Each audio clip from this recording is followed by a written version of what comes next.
organizing all my other windows just so I can see OBS, and I'm ready. All right, Okay. another month. It is, in fact, another month. I noticed I didn't have as many movies as you, but I did watch 5 movies for the recommendations, so I think that kind of balances out a little bit. Oh, you watched 5? Oh, did you Yeah, watch all 5 of them? yeah. Okay. I know you're So, excited to talk about it, so I am. I am very excited to talk about that. The fact that you got through all 5 is actually like that's probably a pretty good sign, I would say. oh yeah. Okay. All right. Good. So it wasn't a total flop of a recommendation. No, no. I mean, I guess yeah. Well, if you're ready, we could start from there. It was not. We'll say that just as a teaser. Um, Yeah. when we get there. But yeah, this is a monthly mishap, everybody. Welcome back. It is March, the end of March here. Rolling Yep. into springtime and getting through the snow and getting through all the BS. Life has been horrible last week for me, but it's looking up. So yeah. Yeah. I'm glad that you were able to find another job really quickly. Yeah. So that's good. Yeah. It was one of those things. It's like I am. Yeah. So I got laid off for some really stupid reason. I won't go into all the reasoning here, but I was like, I'm sitting here for 8 hours and basically doing a shift, just applying places. Uh-huh. So, and what ended up happening is I just had a connection and then it worked out. So I have a new job starting next week. So Perfect. It's always nice when it works out like that. Like that has happened to me in the past where it's just like one of my friends like, "Hey, my job is looking for help. You want to come work for us?" yeah, And I put in the application, and because they already work there, you get the interview like super quick, and then it's just like, "Okay, we can hire you. Yeah, sure. Like whatever." yeah. So, And that's then he's always like, great. and then also it's nice where he's like, I was like, oh, because I was saying, oh yeah, this is about what hourly I need so I can, pay bills and have a little bit left. And he's like, oh, Mhm. don't worry about it. The boss, he's like, don't worry about it. I'm like, oh, what do you mean? He's like, you're gonna make more than that for sure. I'm like, oh, okay, so I got a pay raise. Cool. Yeah. Yeah. In this day and age, the best way to get a pay raise is to get a different job. Yeah. So, Yeah. So yeah, everything's good. How have you been the last month or so? this last month has been fine. I've watched a bunch of stuff, and other than that, it's been pretty normal. Work's been pretty slow, but like this time of year, so I know I think I've said it on the show before, but like I deliver chips, and this time of year, like the end of winter, like after football season until like the start of cookout season is always super slow for chips. Right. So it's just been like no sales, no monthly ads, and I mean, what I mean by no sales is like no in-store sales, like no big discounts that drive, the actual sales of the product. And so it's been slow, and this has been kind of nice because last year was kind of hectic and crazy. Yeah. So Just get a little bit of a yeah, I'm working, but I'm not killing myself right now type of thing. That's always yep, nice. A little bit yep, of a slow period. yeah. And then I think I think I'm getting a new route. I think everybody's getting a new route. They've been talking about giving us new routes for a little while now. And so like currently I'm in Missouri, and all most of my route is in Kansas. So it's like minimum 45-minute drive to get to any of the stores that I deliver to. And my boss has been talking to me, say that they're gonna get me a route over here on the Missouri side so that I don't have like that long drive to the other side of the city every Nice. day, That's gonna which will save be you a lot of great. time. A lot more time for gaming and watching movies right there. Oh You yeah. know? So Yeah, yeah. for sure. Because like right now my commute is just, half of my day is commute, Yeah. realistically. hmm So It's now it's it kind it of sucks. yeah, it's like okay, I can basically that's my free time now that I'm gaining back, right? Uh, Yep. yeah, that's awesome. Love that. Yeah, it's All gonna be right. great. Well, what you been watching? Let's roll right into it. Um, I want to talk about some anime that I've been watching because Okay. I usually am watching some anime, and I want to start with something that I didn't really dig, and it's this show called Windbreaker. Windbreaker is based on a Korean manhwa, which is like a Korean manga or manga, Mm-hmm. however you want to pronounce it. And everybody told me that this show was like great and it's awesome. And then I tried to watch it and I couldn't even get through the first episode, man. It was just infuriating. Um, so the whole premise, the setup for this is that like there's this kid and he comes to this town. They're all in high school, of course, but he comes to this town where like all there's like a bunch of gangs and they're supposed to be like the most violent city where everybody just like street fights all the time, and he's like, oh well, I'm the best fucking street fighter, so he comes to this town to like prove himself as the best fighter. And he's like, oh, but everybody hates me because I'm so like disfigured and disformed, and like his eyes are different colors and half of his hair is white, and that's his disfigurement that everybody makes fun of him for. He's like, but I'm such a loner and I'm such a. It's like, no, shut the fuck up, kid. Like Jesus Christ. You're like, He was just, not really. That's not a yeah, disability or disfigurement, right? Like, come on. yeah, and it felt really cliched in a lot of ways. And like I know a lot of shonen is really cliche, but like it just felt so right. And like I've seen all of this before, right? Right. And it didn't feel like it was doing anything new. It didn't feel like it was doing anything exciting. And I've heard that it gets better after the first couple of episodes, but I just couldn't fucking stand it. I'm probably gonna go back and try and watch a couple more just to see. But yeah, I did not like this show at Yeah. all. See if it like grabs you. If there's like a Yeah. new like an arc or something that gets introduced that like gets your attention. Maybe who knows? hmm Yeah. Um, but what did grab me, I'm going to talk about this other one really quick, which is another shonen. Actually, everything, all the anime that I watched was shonen, so like that's not saying much. But Kenichi the Mightiest Disciple is from like the early 2000s, like 2002, 2006, somewhere around that era. Hmm. And it's kind of a similar setup, but in this show, Kenichi is like he's this little dweeb that gets picked on by everybody. Hmm. But he's Yo, not did you really do a that fighter, film? but he wants to just not be picked on and fucked with at school anymore. And he ends up meeting this girl, and this girl is like the daughter of this master who owns this dojo. And at the dojo is just like a bunch of different masters of different forms of martial arts, so he starts learning from all of these other masters. So like there's this dude that's from Thailand that barely speaks Japanese, who is like a Muay Thai master. There's this ninja girl. There's a Chinese martial artist. There's a dude that's teaching him karate, and then there's a jujitsu master. So he just starts learning from all these guys, and like this is shown and done really well, because it's like they'll show him practicing and learning like something small, like just some little technique, and Hmm. then he goes and like he'll get fucked with by somebody and he applies that technique and it's able to disrupt what his opponent is trying to do. And like he doesn't want to fight. That's the funny thing, is that he doesn't want to be a fighter. Like that's not his goal. But because he keeps winning these fights against these other bullies, other stronger bullies keep coming and trying to challenge him. Yeah. So it's like it's very much that, like you said, the shonen where it's like, okay, it's the you start powering up, learning more, powering up, powering Mhm. up till and he's always the best because he's always learning more from each of his fights, right? Same Yep. same idea. Nice. Yep. Um, but it's also just really funny, and like I feel like shonen benefits so much from being funny, because when it takes itself too seriously, it can be a little boring and drab, and it's Yeah. like I don't need my guys to be, there's times where I think that's appropriate, but throw some jokes in there, man. Like let the characters have fun. Do a And fun Kenichi is just, like a one-off episode doing something silly, or half yeah, the episode you're hanging out at the lunch table or something, right? Like make it a little yep, fun. Yeah. yeah. I want to see Goku and Piccolo learning to drive a car. Yeah, that's what actually popped into my head when you were mentioning that. So Oh yeah. yeah.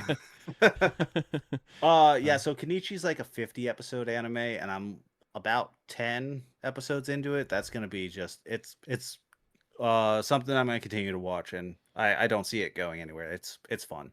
So Heck yeah. All right. I will just spin it, and I jump back into the pit. I know. I think we mentioned that maybe on the first episode of the show. I watched the first season, I think so. possibly. Yeah. The second season came out. It's a procedural medical drama, where it has so it's 15 hours in the life of an ER tech, and they are really hitting their stride with the show. It's becoming one of my favorite dramas on TV because it's like you start to really relate to all these characters, and it really feels rooted in reality. It's Mhm. starting to get a little more political too, which is interesting. Like there was an ICE agent in one of the episodes, and one of the nurses Mhm. gets like detained by ICE and things like that. They have like Medicare cuts, gets a hospital shut down, so they get flooded with a bunch of stuff. So like it's related to real life, and the Right. procedures and everything inside of the actual like show itself are based in reality and feel real. They don't feel like overly exaggerated by any means. So seeing all these actors, like this show's like very, I think it won a bunch of awards this year for a good reason, because all the actors in there are just killing it. It's a really good show.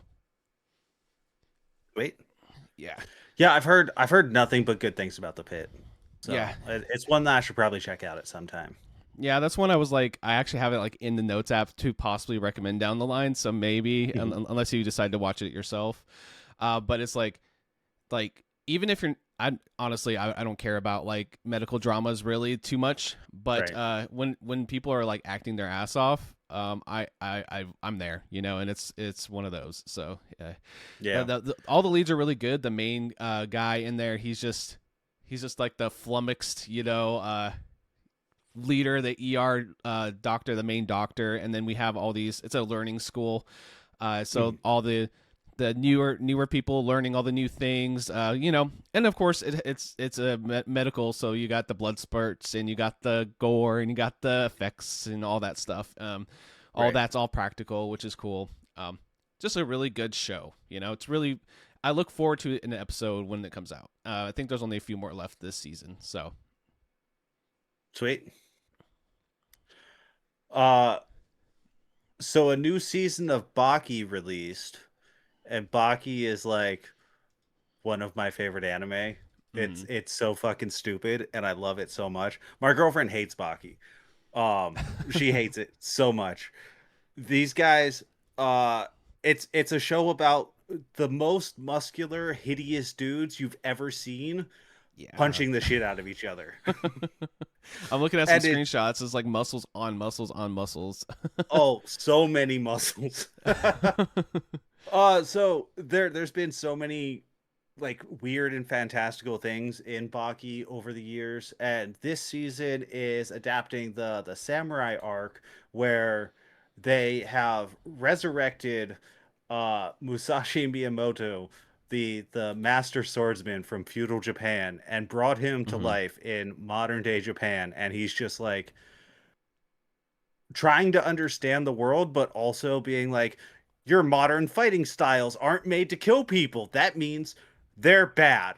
And he's just fucking people up because of it. It's so good. Um, yeah, it's 10 episode season, and I watched it in like a day and a half. It's so fucking good.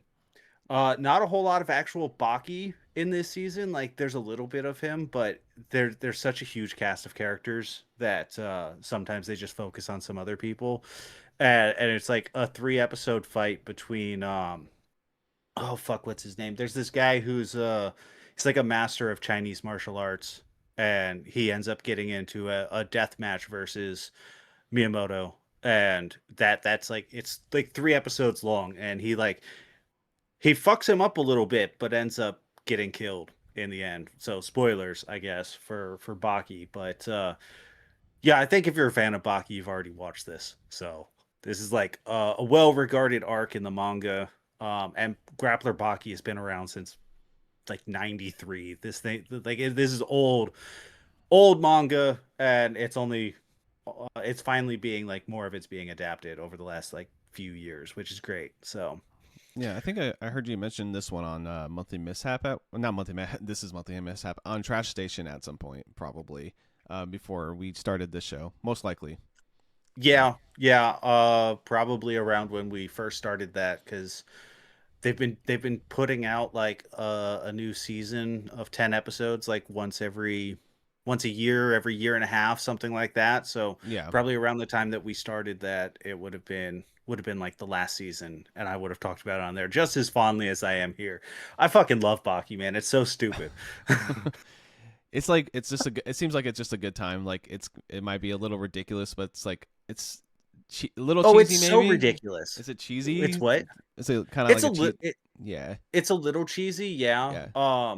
So like one of the characters is this guy Pickle, and he's called Pickle because he was frozen. He's a caveman, but he was Oh. alive at the same time as the dinosaurs, and he got unfrozen, and now he just lives in the sewers of Japan, where whatever city they are in Japan. They're in Japan, and like he's super super strong because he used to fist fight dinosaurs. Okay. That right there, just that's the tone. I get it. That it honestly um sounds like a lot of fun, though. Really. it's so much fun. There's another character, like one of the main villains of one of the first arcs is he was like this serial killer who broke out of prison specifically to come to Japan and fist fight Baki because Baki is super strong. Perfect. Yeah, it's great. It's the Nice. stupidest shit. But it's so much fun. I love it. Oh well. I'll jump to another drama I'm watching. Might as well. We Yeah. Stars one of Stars' favorite shows that has been out. My partner is Euphoria. Have you heard of Mhm. Euphoria? It's a HBO show. I've With heard the of it. yeah. I've seen ads for it on HBO, and I've never watched it. So the main actor in the series is Zendaya.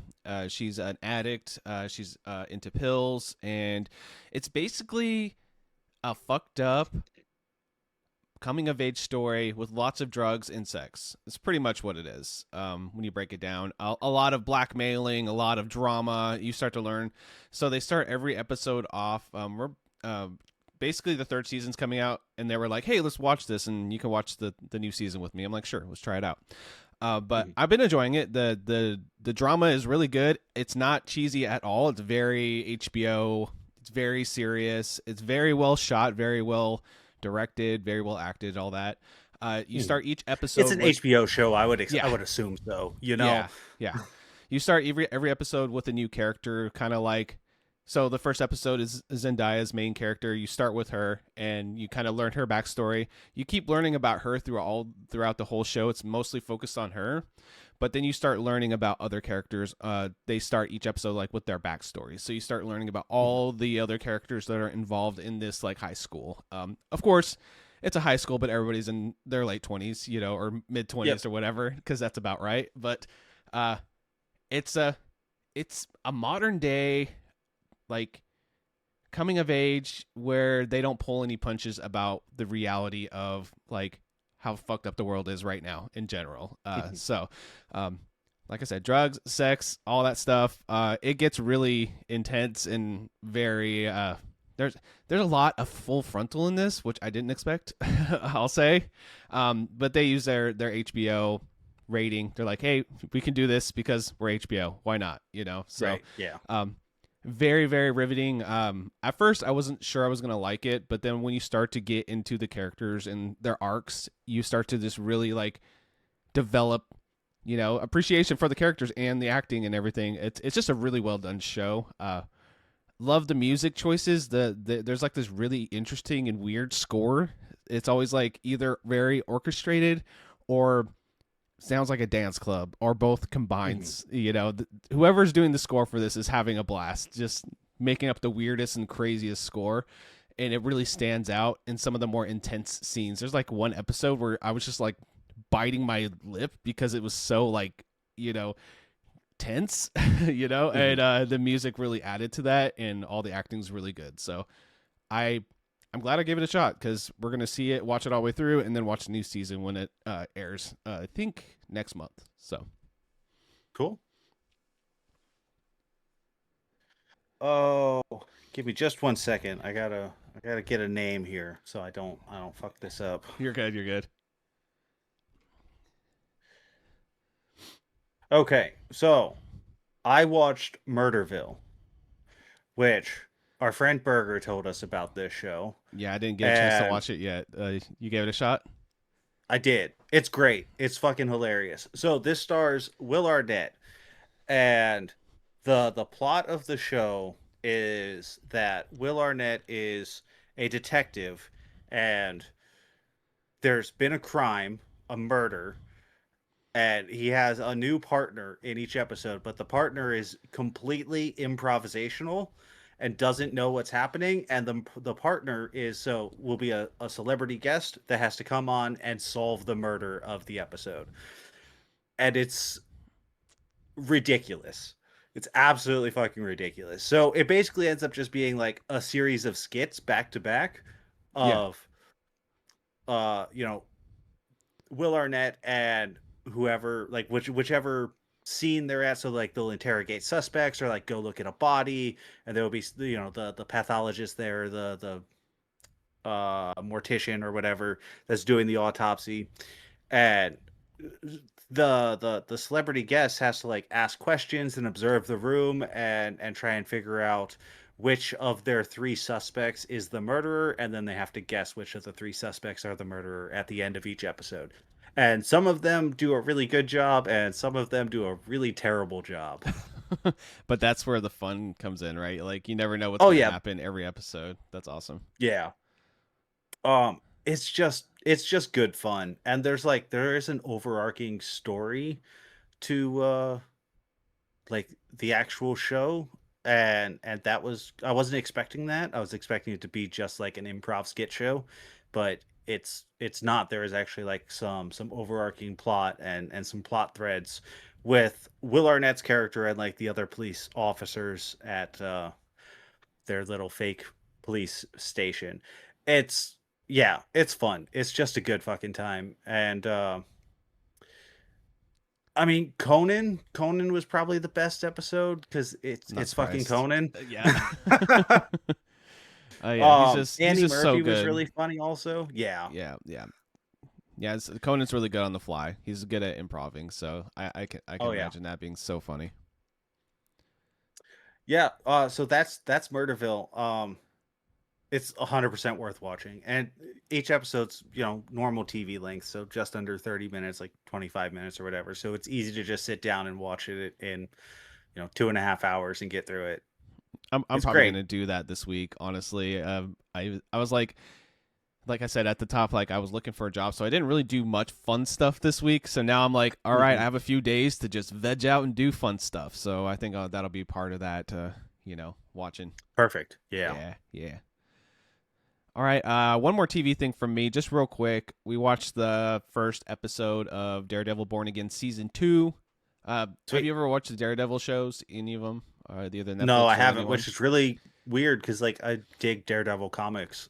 So, Oh yeah. To me, it's the best Marvel show. Period. Like, even mhm. like the Netflix one, like I really liked it. I think the third season is not as good, but it's still good.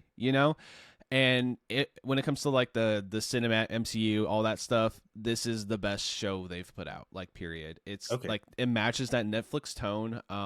I feel like the first season they skipped out on some of the budget here and there.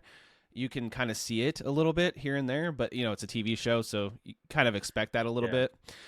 But this season, I can tell they amped up the budget. Like it looks so good. Like it doesn't look like a Netflix show. You know how like sometimes when you watch comic book stuff in general, it kind of has that weird flat lighting, and it's like kind of looks a little weird Uh-huh. with the green screen and stuff. They do a really good job with.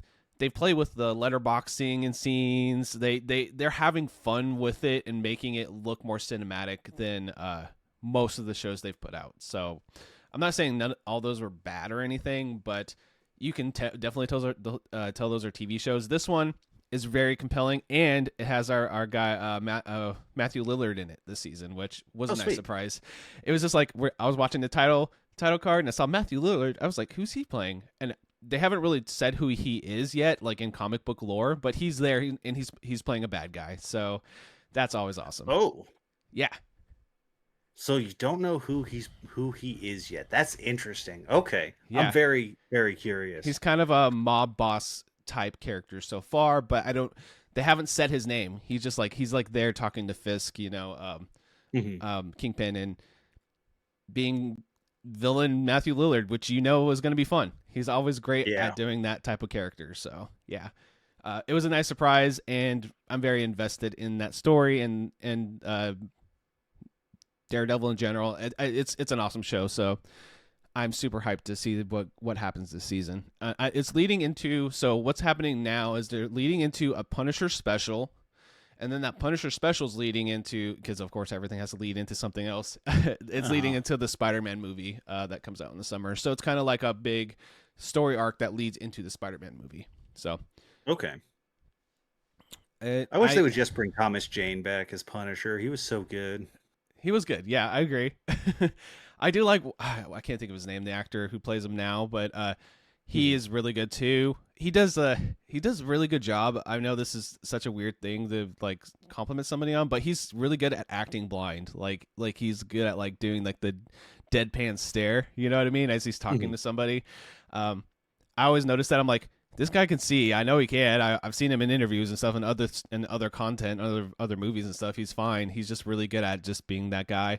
And, they do the Daredevil thing. He gets the shit kicked out of him constantly. But you know how Daredevil is. He gets back up and kicks some ass because that's just who he is, So, yep. It's a good show. Is he good in the courtroom too, though? So they haven't shown him much in the courtroom in this series because this is more him, more focused on Daredevil. At the beginning of last season, he did really good courtroom stuff at the first few episodes. But now he is more focused on just being Daredevil because do you care about spoilers? I mean, this is a big spoiler. I don't give two shits. Foggy Nelson gets killed at the beginning of season 1. So okay. That's his whole, that's basically, he's like, screw this. I can't be the lawyer side. I have to focus on the hero side. And then he does do the lawyer side for a little while. And then bad shit comes back. Kingpin comes back basically. And he has to defend the city, and he kind of drops that side, and he's wanted now too as well, so that's why he can't just be a lawyer. So but when he is in the courtroom, he is awesome. He's very good at it too. So yeah, sweet. It's a great show. Yeah, I should probably check it out. Maybe I'll get around to it. There's too much stuff to watch, so I get it. Oh yeah. yeah So I'm gonna bring things down a little bit for a minute. Okay, let me talk about a couple movies that I did not like. Okay. And the first one was the Mario Brothers movie. I finally got around to watching Mario. Okay. Man, this movie's just boring. It's just not very fun, in my opinion. Like, it's constant references, and like, yeah, it's cool that they're on like Mario Karts and they get to select their things, but like, what does that add to the movie? Nothing other than like, hey, you remember Mario Kart? Yeah. It's just and let me tell you also, Paramount Plus is the worst fucking streaming service. It sucks. Yeah, I agree. It's terrible. Like I've got really good internet, and it just cut out on me like every 45 seconds to 5 minutes, and just start buffering and loading and being like, what are you doing? Like, you fucking piece of shit. But we are going to go see the Mario Galaxy movie in theaters. We already have tickets for that. So my girlfriend was like, hey, you should watch this before we go. And I'm like, I really don't need to. Like, it's just a fucking Mario movie. Yeah. Like, well, you really should. So, okay, so I agree with you with Mario Brothers movie. I thought it was so like I watched it and I was trying to get like really hyped up because like, my God, finally Mario movie that's like looks like the Mario games a bit, of course with their own take. I don't really like Chris Pratt as Mario. I mean, there's fun parts to the movie, of course. Jack Black singing Peaches was fun, all that. But that's probably the highlight. And then there's like a depressed Luma. That was a funny scene with that guy in the cage. Like, that's the two parts that stick out for me. I'm like, Seth Rogen as Donkey Kong, I didn't like, and like you said, it's just a reference to the movie, which sure, but why? Yeah. Yep. That's exactly how it felt. Why? Why am I watching this? Like, what is this adding to anything Mario? You Yeah. know?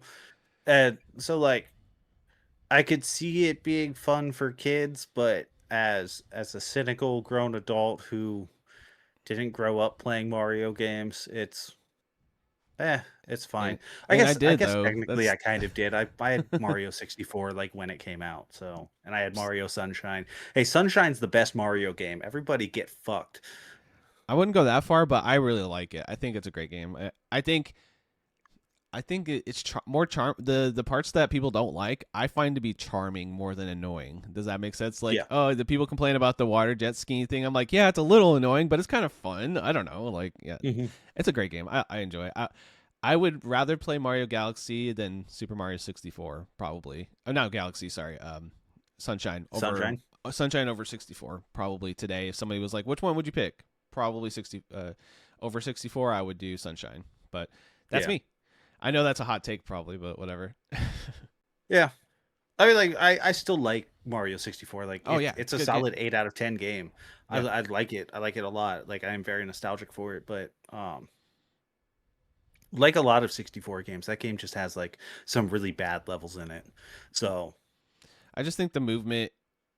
People always disagree when I say this, but the movement doesn't age as well as people think it does because they have the nostalgia classics. You know what I mean? mhm. Like it works. I know I can handle it just fine, but it doesn't handle like Mario should in like in general. But hey, it is what it is. It's still a great game. Like I'm not talking too much shit, Yeah. but but yeah.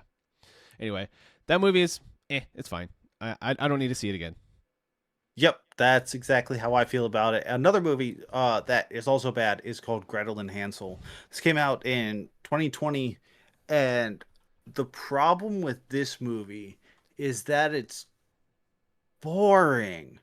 It's just boring, man. Like it's supposed to be like a telling of the Hansel and Gretel myth.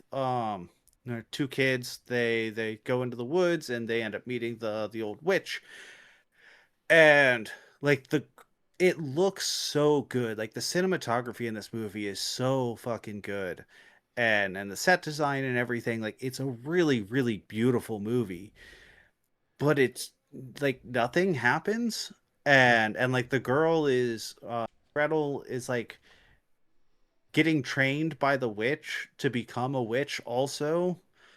Um and like I feel like they could have done something interesting with that, but they just didn't. And then you find out that like all the food that they've been eating was, the bodies of other dead children. Sounds about And right. yep. Yep. So but like there's not really much of a payoff to that either. And then it's implied at the end of the movie that they kill the witch, but then Gretel stays in the house to become a witch herself. And that's the movie. And most of the movie is them just like talking in this house. And it's just boring. It's just boring. Um so I thought it was gonna be better because like I think there's interesting things you could do with the story of Hansel and Gretel. They just really didn't. So Dang. it's a really good looking movie though. Nice. Well, if you don't mind, I have actually a perfect segue from that. I Yeah, have go ahead. another movie that's kind of boring but shot very well. I'm just gonna go ahead and jump ahead on my list here to Black Phone 2. Have you watched the Okay. first one of these, or I have do you not. know? Do you know of the first one or anything? I've heard the name. I don't Okay. know anything about it. Okay, so the first one is basically they have this guy. He has this like mask that has like horns. He's like an evil guy. Serial killer. He captures kids and basically slowly tortures them in this room. And his name is the Grabber. In of course, very stereotypical kind of horror movie tropey kind of stuff. But Yep. the special thing about the first one is there's like this phone inside the cell, and the kid that's trapped inside there is speaking with the past kids that had went through this before, and this has been going on for I think 20, 30 years. And he basically gets out of the cell and gets free, and that's like the whole storyline of the first one because of these kids, the ghosts of the other kids or the spirits of the other kids help him get out, pretty much. Which I thought Okay. that was a pretty creative take on that. So this is like a follow up to it, but it is a weird movie. First off, it's a horror movie with 0 on screen kills, which I thought was weird. For one, Boo. yeah. There was somebody who dies and it's off screen. I'm like, what? Are we trying to do like a PG movie here? What's going on? So the main kid is in the second one, but it doesn't really focus on him. It focuses on his sister. She starts having Mhm. like these night terrors, and the thing they do that's really cool is they use 35 millimeter like old school film for the like a really old camera for these like very, it looks like, you know, Nightmare on Elm Street, like Halloween, like quality, uh, when she's in this. So it gets real grainy and old school film looking and really creepy when she's having like these night terrors. And Mhm. the main guy, he dies in the first one, so now he is basically knockoff Freddy in this one, which I thought was Oh. kind of sad because I'm like, well, he's there. He's in her dreams, and it's basically they start trying to like do creepy things like, you know, Freddy does, like he comes out of the wall. Mhm. The phone rings. She picks it up. She's talking to somebody in the past, which, you know, was a callback from the first one. There's some really bad CG in this, and there's some really bad green screen. I'll say this movie is pretty mid, and it was a little boring. Like about an hour in, I'm like, do you even want to watch the rest of this? Like, I don't know. I just wasn't really impressed with it. I do want to say, like, the same thing with the Gretel and Hansel movie. Like you said, it's like it's beautiful. Like the way they shoot it, it's amazing. I love the mixed media of the different style of filming and the different lenses they use and different perspectives they use. But I just feel like they didn't really have anything to say with this one, and the first movie was successful, and they're just like, oh yeah, let's kind of try to make him a Freddy character, and not even anywhere as good as a Freddy character. So I was pretty Right. disappointed in that one. But if you like the first movie and you want to watch the second one, you can. I would say it's pretty much a skip though from me on that one. I don't think I would watch the third one. Okay. So I finally sat down and watched Guillermo del Toro's Frankenstein. What do you think of it? I I'll thought listen it to was pretty split good. up guys talk about it, and I haven't seen it yet though. Uh-huh. Yeah. Yeah, so I had skipped their discussion until I watched it because like normally I don't care about spoilers, but I wanted to go into this movie like with and for my own opinions before I heard anybody else talk about it. And I thought it was pretty good. Um but I don't think it's great. Like I don't see why this is getting like quite as much praise as everybody seems to be giving it. Like uh, let's start with like the massive positive. Del Toro has an eye for cinematography and an eye for set design.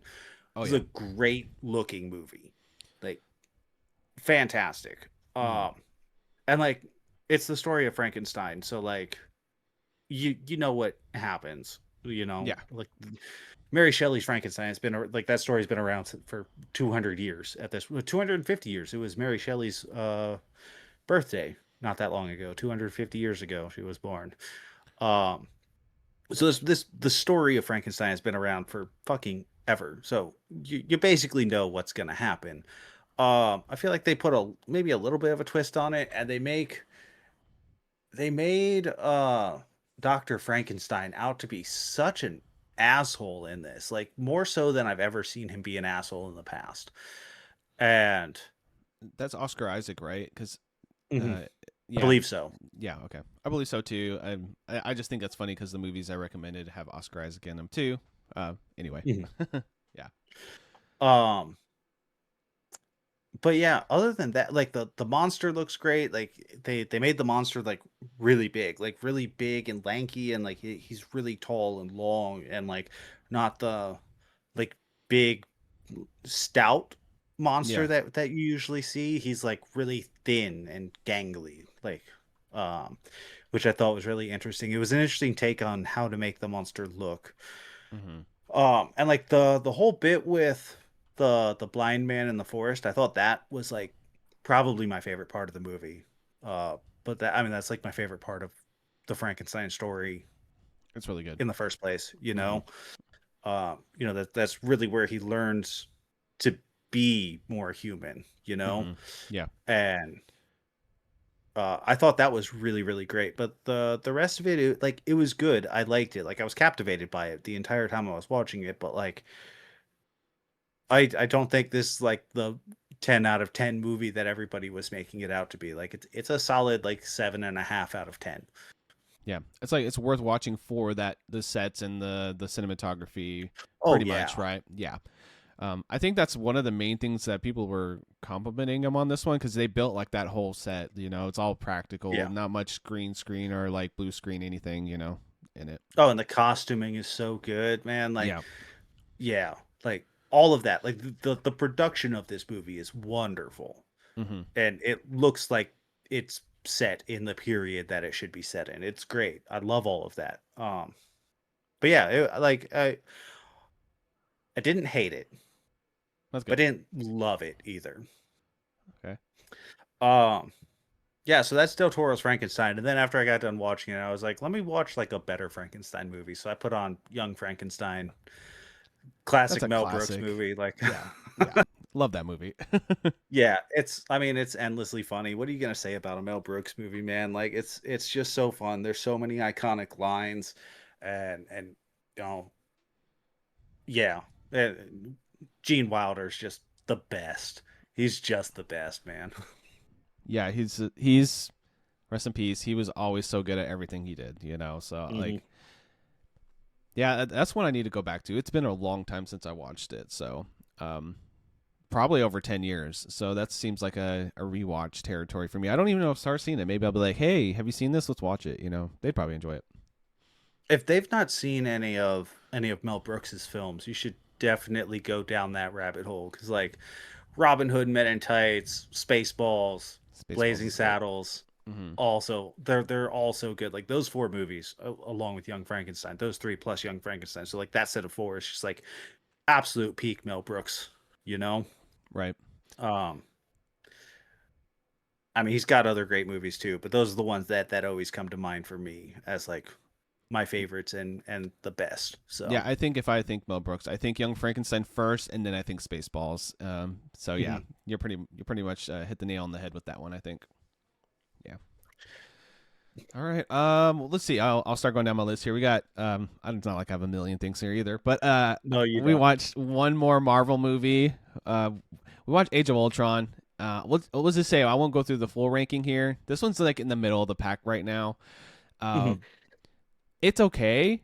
I feel like this is the Yep. this is the point with the Marvel Cinematic Universe where they're just like, we got to throw everything in the kitchen sink in this one. Let's throw Quicksilver in here. We got the Hulkbuster. We got this. We got that. Like I still had a good time watching it, but it's more like we're just jamming stuff into this movie. It feels like a little bit. We're trying to get like 10 plot threads going at the same time. Yeah. So, fun fact about this one, I went and saw this with some friends at the drive-in theater when it came out, Oh, and nice. I had only seen like Iron Man 1 and 2 prior to going to see this movie. So, just dropped right into the middle of fucking Avengers. But like It's a fun movie. it's a really fun movie and like I've read comic books as a kid, so like I knew who Vision was, I knew who Ultron was, like Yeah. I know a lot of these characters already, so it wasn't like I was being dropped in and being like, oh, who's Thor? I've never heard of Thor before, you Right. know? Yeah. Also, I my biggest criticism, besides like they're just jamming so much in this, is every other like it's so. This is where Marvel got the reputation of too many quips. Like every line is Yep. a quip in this movie. Like every single line. Like there's Uh-huh. no serious lines in this movie. There's a joke every 2 seconds. That's not very good. A very corny Hmm. joke. Very Joss Whedon joke. Uh, Hmm. I do like the scene where they're all trying to pick up the hammer. That's a very memorable scene in this one. And Yep. then Cap just barely picks it up and it just like moves it just a little bit, and Thor's like, "Oh shit," Like I love that scene. That's a great scene. So very, Yeah. and then of course uh, that pays off in Endgame, of course. But yeah, anyway, yeah, it's good times. It's Marvel. Yeah. It's this is Marvel at the most, not the most messy, but one of the messier movies. But it's hard not to have fun with them. So we'll Yeah. we'll keep watching these. The goal I think is to rewatch like, so we'll be talking about this until the new Spider-Man movie comes out. Try to watch it all and basically lead into Spider-Man and then the new Avengers movie coming up. So we're a Cool. little over halfway done, I think, or around halfway done with all the movies. So yeah, it's still been fun. We just kind of, honestly, we've been really playing lots of games lately. We put like 30 hours into Minecraft recently. Just like That can happen. yeah, we just, it's just been more like instead of watching movies, we've been playing lots more games, but it's okay, Hmm. you know. I'm very curious what you thought of Zootopia 2. Oh, Zootopia 2. I thought it was really fun. I had a great time with it. Yeah. Yeah. So my opinion on it is I like the first one a little bit more, I think. Uh-huh. I think it's a better movie overall, but this one it was unique. It had for a kids movie, it had a lot of political commentary in it. More It surprisingly, does, yeah. yeah, and they did a really good job with that. Really well animated, obviously.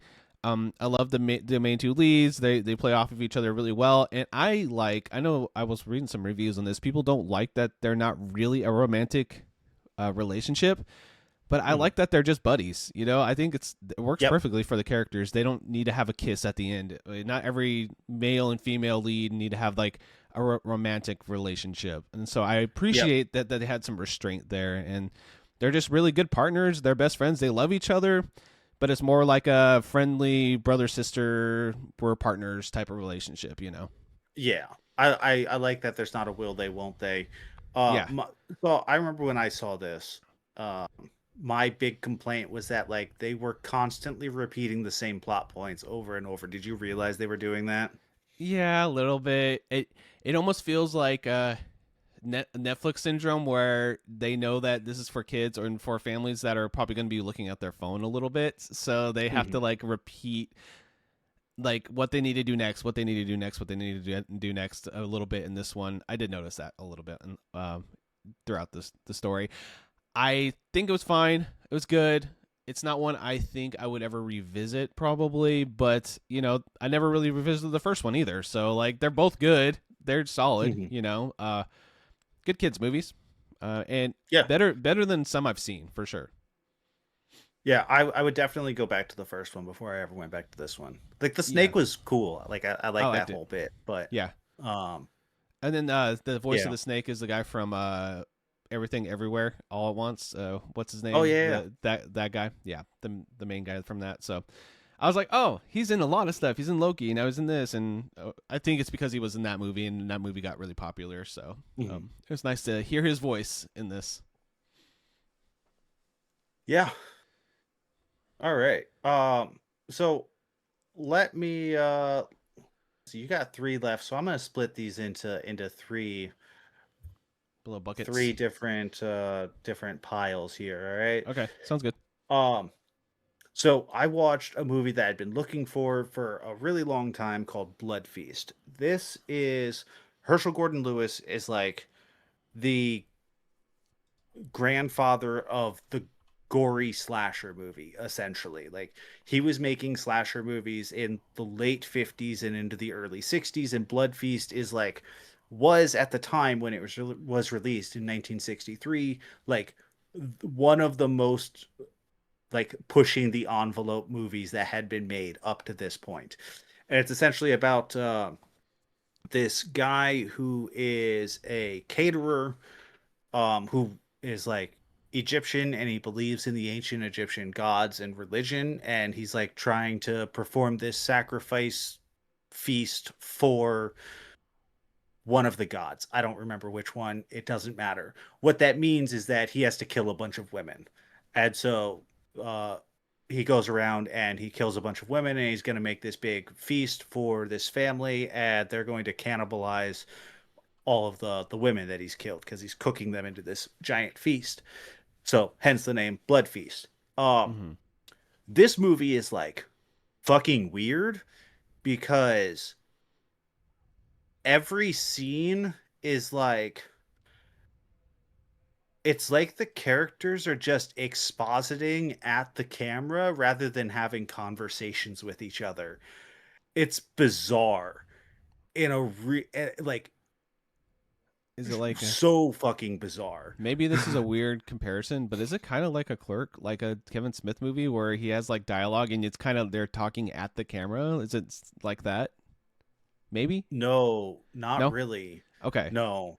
Um, I wouldn't compare it to Clerks or anything like that at all. Okay. Not even because it's not funny, but Yeah, no, that's not um, what I was saying. Like, you know how in those Kevin Smith movies, they're talking to each other, but usually it's kind of they're talking at the camera as they read, say the lines and stuff, yeah. and it's usually very like long Well, and so long form like that. Kevin Smith is like he monologues. He makes his Yeah, characters monologue. There you monologue. go. That's the word I was looking for.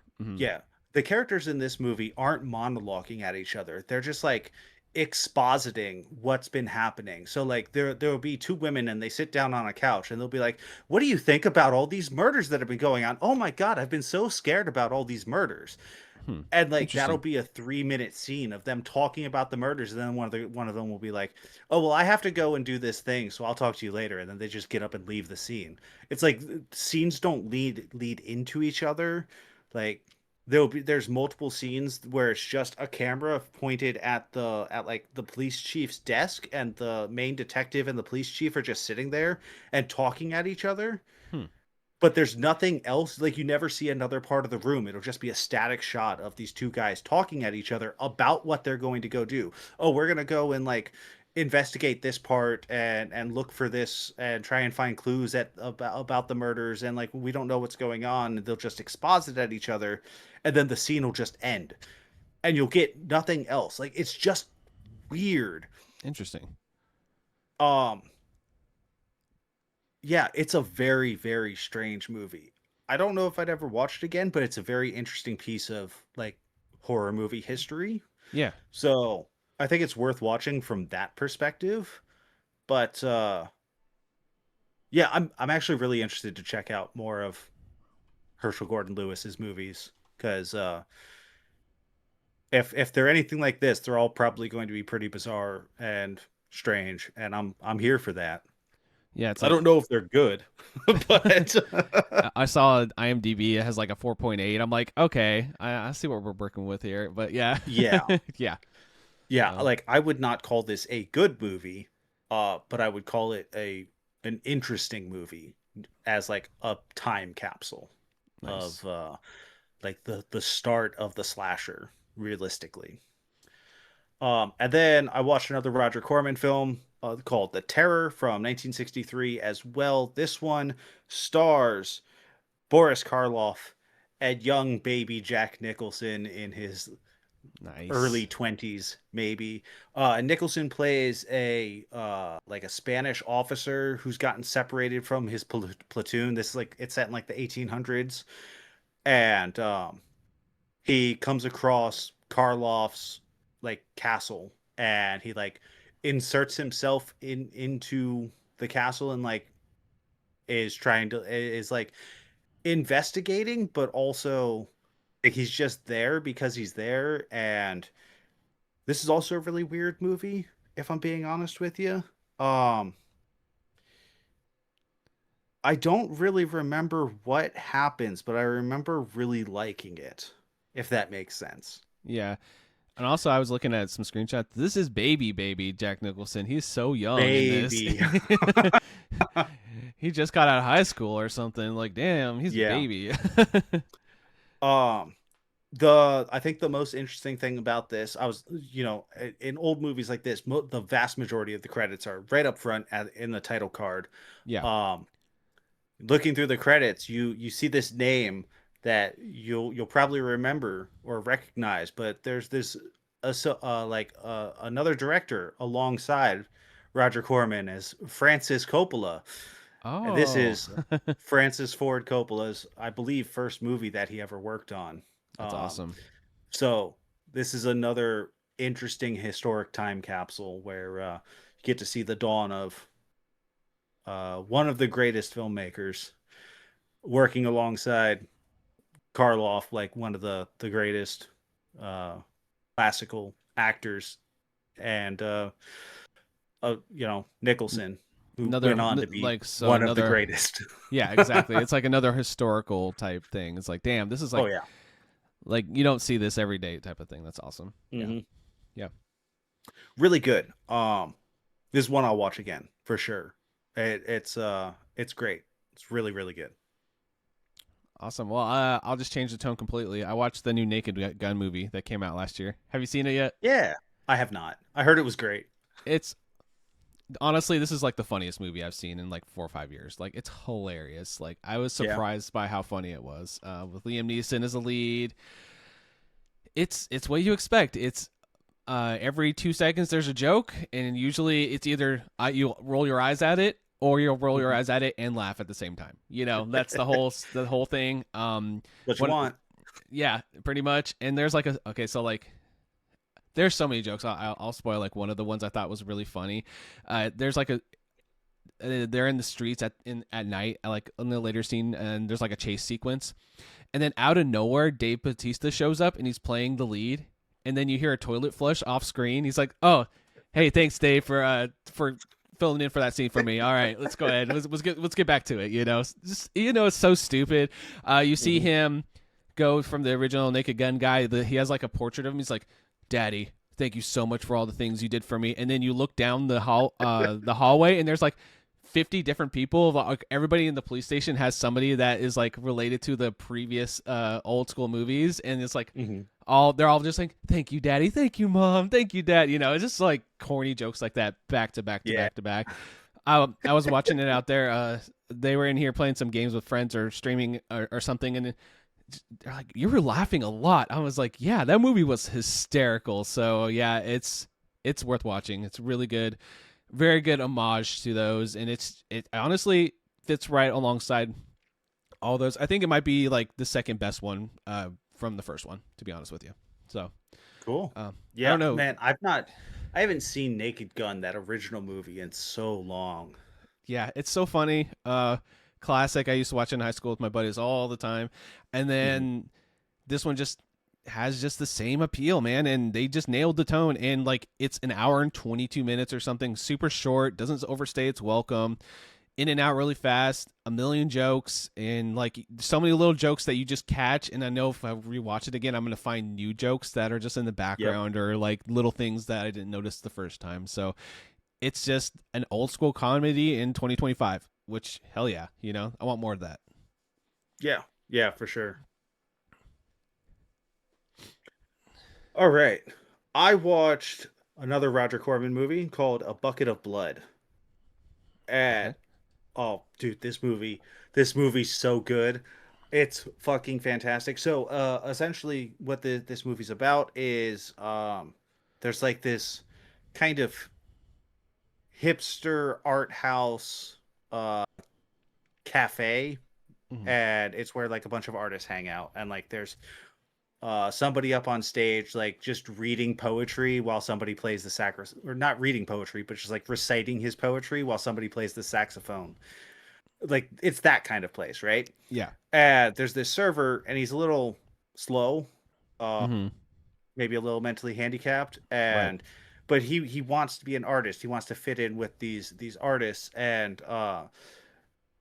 he accidentally kills a cat because it gets in the wall, and he's trying to like take down the plaster on the wall, and he like stabs a knife through the wall and ends up accidentally stabbing the cat. And he wants to be an artist, so he ends up encasing the cat in clay and just calling it a statue.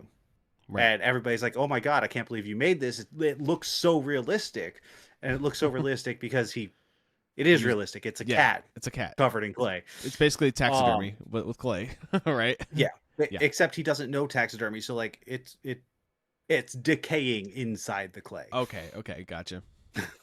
Um and so like he starts getting accepted by the like art house crew, and he stops being a server there. Like, he stops being the busboy there, and everybody's like, "Oh, well, what's your next piece gonna be? What's your next piece gonna be?" And there's like this little subplot of like there's drugs being sold in the cafe, and like he's given some, and there's police that are like investigating the cafe, and one of them like follows him home and then kind of tries to frame him for it, and that guy accidentally, through a series of unfortunate happenstances, gets killed.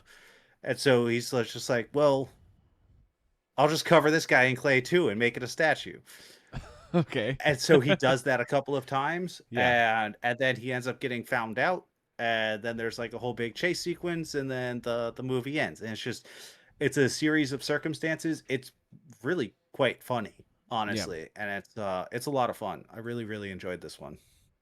It's such a unique premise. I mean, but I didn't know what. Oh, so the title like makes you think something else. Really, realistically, I was like, oh, Uh-huh. is this like a slasher or something? And then you're like, oh no, it's kind of a comedy. And I'm like, okay, that's interesting. And then just the concept is fun. Is it like creepy at all, or is it more like kind of more comedy leaning? It's more of like a comedy drama Okay, gotcha.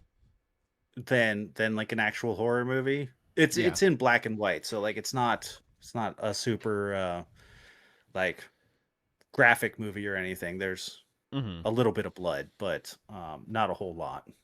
Nice. And then I sat down and rewatched 12 Angry Men, which I'm sure you've seen before. I think most Mm-hmm. people our age were shown this movie in high school at some point in time. Yep. I hadn't watched this movie probably since I was in high school, and motherfucker, let me tell you, that's a fucking great drama. Like, holy shit, that movie holds up so well. Um, I put it on just because I was just like, I should watch this again. Like, I hadn't seen it in so long, and man, it's instantly captivating. Like from Yeah. the second you start it, it's nonstop captivating. It's so good. It's just a really good one of those where it's like a bunch of people in a room just acting their asses off against each other, Uh huh. which I love that shit. So yeah. Oh yeah, yeah. If anybody has never seen 12 Angry Men, it's 12 guys in a courtroom debating about a murder case, and it's basically 1 against 11, where one guy is like, I don't think he actually did it, and here's why, and he's slowly persuading the other people, uh, who all have like their own personal prejudices and biases as to Mm-hmm. why they think this kid committed the murder when he actually probably didn't commit the murder, but Yeah. they were all willing to just put him in the chair because of their prejudices. So, uh, Yeah. yeah, fuck, that's a good movie, man. Maybe I should go back and rewatch it. There's a movie that came out a few years ago called Mass, which Mhm. reminded me of 12 Angry Men. But the premise of that one is it's a family. Okay, two groups of parents in a room, and one parents is the parent of the kid that did a school shooting, and then the Mhm. other one is the victim's parents. And then they Okay. basically have this. Dude, it's so good. Like they're just working back and forth, back off of each other, and like it's very emotional, obviously, because of the subject matter. And it just reminds me of that movie. It's just 4 or 5 people in a room just acting their asses off against each other, Mhm. and it's a great movie. But yeah, that's when I think of 12 Angry Men, that's another movie that just pops right into my head because it's a very similar style of movie. You know, of course it's Right. modern, but you could tell it's modeled after those old school style of movies with that type of premise and design. Mhm. So it's cool. Yeah. All right. I wanted to watch some more dumb movies, so I watched MacGruber. Have you seen it? Oh, this was like the last of those S spin-off SNL spoof movies. movies. Yeah, Uh-huh. it was okay. I love Yeah. Will Forte. Like he's one of my favorite comedic actors out there because he's so good at basically playing MacGruber. Like he's good at being like super cocky asshole and Mhm. doesn't care what anybody thinks about him, and he's just so good at being self-serious and funny at the same time. I think the movie itself is fine. Val Kilmer's the villain in this. Also, rest in peace. I He was, forgot about that. yeah, Yeah. he's actually amazing in this, and his name is Kunth. That's the bad guy's name. So of course, Kristen Wiig's in it. Uh, it's stupid as hell, man. There's a lot of really good jokes in it. I don't think it's one Mhm. I'm gonna revisit very often. Like I hadn't seen it before. I've seen clips and stuff, and I was like, you know what? I know I'm gonna enjoy it. It's very of the Yeah. time. There are some homophobic jokes in it. A couple of them. I was like, that doesn't really age super well. And then Yeah. my favorite scene. It's that favorite joke in the whole thing. Right? He's sitting talking to like this cop guy he's buddies with, and they're doing like the mission before the big mission's about to happen. Right? He goes, "You're loco, man," right? And then for 1 second on the screen, the subtitles pop up to basically say it says "You're crazy, man," just to yeah, just a little tiny joke like that, just for no reason other than Uh-huh. we just throw some subtitles up there just for a little joke. And dude, I was dying at that, such a small little joke, but it's so Yeah. good. But yeah, that there's a bunch of amazing jokes. Will Forte's awesome. The movie itself is just fine. It's worth a watch to get some chuckles though. Right. Yeah. Yeah. I don't think I've watched that since around the time it came out. So Yeah. Dude, it has one of my I remember favorite it being like kind of fun, but yeah, it's fun. not. The ending is really fun. I love the ending. It's just like so ridiculous and out there. I mean, it's like I'm not. Who cares if I'm spoiling this movie? It's like a wedding scene. They get married at the end, right? And then of course Val Kilmer didn't die. He got exploded. And his face is all fucked up and all melted. And he has like a hook hand. Shoots a rocket launcher at him, and then he grabs him and he's beating him up, kicking his ass, doing a bunch of kung fu stuff. As he's falling off the mountain, he gets a machine gun. He just like unloads the entire clip, just like the longest forever as he's falling. And then when he goes down to the bottom, he shoots a grenade launcher at him, and then he pisses on him. And I'm like, okay, yeah, that's pretty much a great way to end this movie. It's so stupid, and yeah, it's not the best movie ever or anything, but I had fun. So that's all that matters, Yeah, that is all that matters. I watched some 90s action movies, as I am one to do. I've been like, as I've said before, I think on this show, I've been slowly rebuilding a library of just like 90s action movies. So I had recently bought Executive Decision, which is one that I had on VHS back in the day and used to watch all the time. We got Kurt Russell. We got Steven Seagal, who dies very early on in this movie, and we got John Leguizamo, and they have to. There's like a commercial airliner that has been hijacked by some terrorists, and they have to infiltrate the plane mid-flight and try and kill all the terrorists. And it's a big dumb 90s action movie. Like Yeah. a little bit of drama, a little bit of tension. Oh, Halle Berry's in this also. She's great. Worth a And watch. I haven't seen this one. Is it worth a watch? I haven't seen this one. oh, absolutely. Yeah. It's not as action heavy as some of the other movies from this era because it's so much of it is just like them sneaking around the plane and trying to figure out, well, where are the terrorists at? Can we actually stop everything that's happening? And like there's like they've lost communications with the ground, so like the few military guys that are on the plane can't communicate and let the ground know what's going on. So like there's drama of like the military in Washington being like, well, we're going to shoot down the plane because there's a bomb on board and we can't let them enter American airspace and blow up this bomb with dangerous gas that's going to destroy a large quantity of the eastern seaboard if we let them into our airspace. So we have to shoot them down before that, and trying to get all that figured out, and like trying to disarm the bomb. They eventually find the bomb and they're trying to disarm it, but the guy who is like their bomb specialist got hurt and is currently paralyzed, so he's having to like direct somebody else how to disarm the bomb by just like looking in a mirror. It's like it's all the typical stuff. Kurt Russell's always worth watching. You should always watch a movie with Kurt Russell in it. Yeah, I mean that's the reason I asked. I was like, oh, Kurt Russell. Okay, my interest is piqued just from that. So yeah, that's awesome.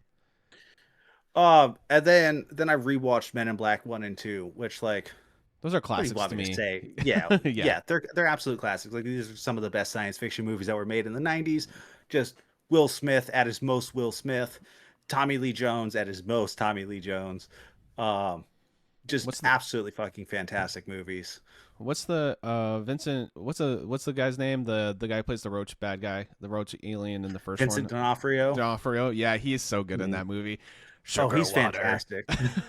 Yeah. I was watching an interview with him about that movie. You know the scene where he has the hissing roaches in his sleeve? That's like he found a hissing roach in his like shirt and stuff like later on, like after the filming, like they put roaches down his shirt. Yeah.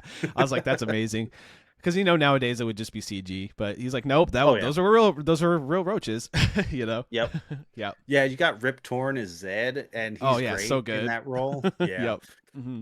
Like what a fucking cast, man. And like all the aliens are so inventive and creative. Like you see all the guys and like inside the Men in Black headquarters, all the different aliens and stuff, and they're all so cool. Second one's not quite as good, but you do have Rosario Dawson. yeah, you have Rosario Dawson Yep. and one of the guys from Jackass Oh as one of the bad guys. yeah, I don't remember his I don't know name. his name. Yeah, I know who you're talking about though. Um yeah. The second one I think is a little bit less good, but like that's like saying, "Oh, this medium rare steak is like a little bit too medium for me." you know? Yeah, Uh it's yeah, it's still fucking fantastic. I wanted to get to the third one also because I really like Men in Black 3. I think it's better than 2, it's but good. I did not have enough time to get to it. Uh so I'll probably get to it here within the week. So You can. Did you ever see the fourth one, the more modern day one? I have It not. it's I'd say it's completely skippable. You'll probably hate it. It's pretty bad. Yeah. Yeah. I saw that in I theaters. I I was pretty figured excited. I was like, "Oh, let's go," and it was not that good. Yeah.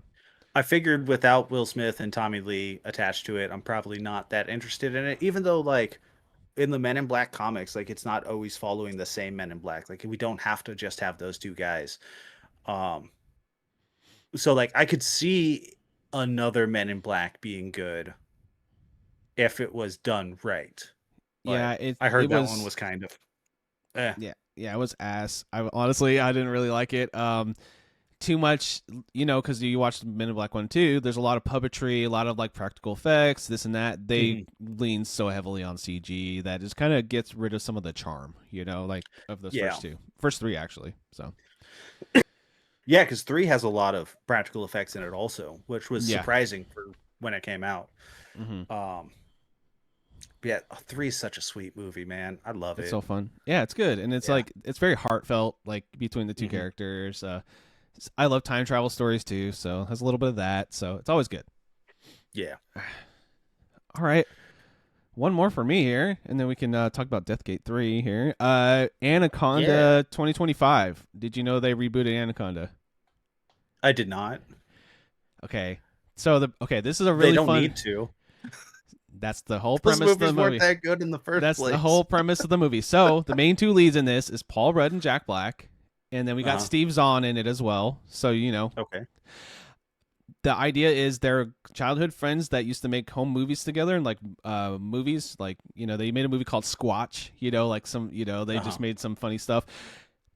They decided they wanted to reboot Anaconda, and they go to the Congo to do so, and hijinks ensue basically. Okay. And there's a bunch of like That's a very fun meta, premise, at least. yeah, fun premise. Kind of a bad. It's not a great movie to be honest, but Mhm. I feel like Jack Black. I like Jack Black. I do. I honestly love Jack Black in a lot of the movies he's in, but I feel like Mhm. recently, especially the last like 5-10 years, he's been leaning too much into the Jack Black isms. You know what I mean? Like Uh-huh. he's not really a character anymore. He's just Jack Black, and everything. And that's Yep. the problem I have with this movie is like it's just Jack Black being Jack Black. You know what I mean? It's not a special character that he changes anything for. He's just doing his mouth trumpet. He's being silly and being Jack Black. Yep. I love Steve Zahn though. He's in this. He plays an idiot, and he always plays the best idiot in every movie he's in. And yeah, so he was probably my favorite part of the whole movie. It's a PG-13 movie, so the one F bomb was placed in a perfect spot. I always appreciate that. And besides that, the movie's just fine. Like I enjoyed it. It's a fun little romp. It's one that I would recommend people just throwing on and then like playing like a handheld game system, and you'll look up and get some laughs at. Like I don't really think you're gonna get too much value out of it besides a couple chuckles. Yeah, this seems like the kind of movie that I would like turn on and scroll Reddit while I'm watching it. Yeah, something like that. Like half watch, you're gonna get it. Like you're gonna look over, you're gonna hear a couple funny jokes, But the plot is kind of, you can tell there was like 6 writers who wrote this movie. There's a lot of like random plot threads and changes in tone and things like that. A lot of so they did stick to the really bad CG for the snake, and I think that's just as a joke in like a reference to the first movie, and it looks horrible, but I know it's on purpose because they're referencing the first movie. You know what I mean? Right. And I'll say it again. That movie's not very good. It's not good. Let's just say there's a Ice Cube cameo in this, which is always fun too, you know. So okay. Yeah. Ice Cube comes in during it, because the whole who cares about spoilers for this movie? The whole thing is they're doing this, and the snake comes out. You know, they're running away from it, and there's like a drug cartel thing that's also a gold cartel. Like I said, there's too many plot lines, but also there is a whole another movie studio making a reboot of Anaconda, and they see the boat go by, and they're like, "Are you guys filming something?" Yeah, we're filming a reboot of Anaconda for Sony, and yeah, it's just bad. I don't know, man. It's like It's not the best movie, but it's on Netflix. If you're bored and you want a couple chuckles, I've seen worse things, you know. So yeah. Yeah. I'll probably watch this in like 2030. Yeah. It's like, did you guys watch that Anaconda movie? Yeah, it was okay. You know, yeah. Yeah. So it's very forgettable. But the thing is like, I do think I want to see more big budget comedies come out, because it doesn't happen as often anymore. So seeing a big budget comedy, I don't know, I doubt this did well, but it's still nice to see one now, because you don't see them very often. So that's the main reason I wanted to watch it. And Paul Rudd's always charming, so he's in it. Yep. Yeah, Paul Rudd's fine. He's great. Yeah. All right, we both read Deathgate Cycle, Book 3, Fire Sea. Josh, before we dig into Fire Sea, okay, let's take a momentary break. Sounds like a plan. All right, I'll be right back. All right.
Turned off the overhead light and turned on the ring light, so it's going to be a little bit darker back here, but I'm going to be a little bit less blown out, it looks like. Yeah, I mean, for some reason, Discord's been very crunchy for me lately in general for like visuals. So yeah, it is what it is. Yeah, I do not know why. I just want to move you over just to here. There we go. Perfect. Okay. They're gonna be like, oh, it looks a little different when we come back. All right. Deathgate Cycle, Book 3, Fire Sea. We read it. Yes. What'd you think? Favorite book of the series so far, for sure. Really good. So basically, we got Hoplo and Dog. They are going to the stone world of Abarak to basically do the mission to keep on the patrons, to keep basically investigating the different realms based on the elements. And he feels this weird ripple, and somebody's aboard the ship, and it's Alfred from the first book. Yep. And so it's those two, and in this rock kingdom with a bunch of lava and stone, and really just seems like miserable world to live in. And basically there's frozen stuff on the top, and then down below is like in the caves and caverns, and basically where most of this is set is this lava lake area. And we come to find out that the civilizations in here are necromancers, and like a good portion of the population are basically zombies, like necromancer zombies, right? Yep. But they are risen dead. Risen dead. They have memories, and they know who they are as a or who they used to be.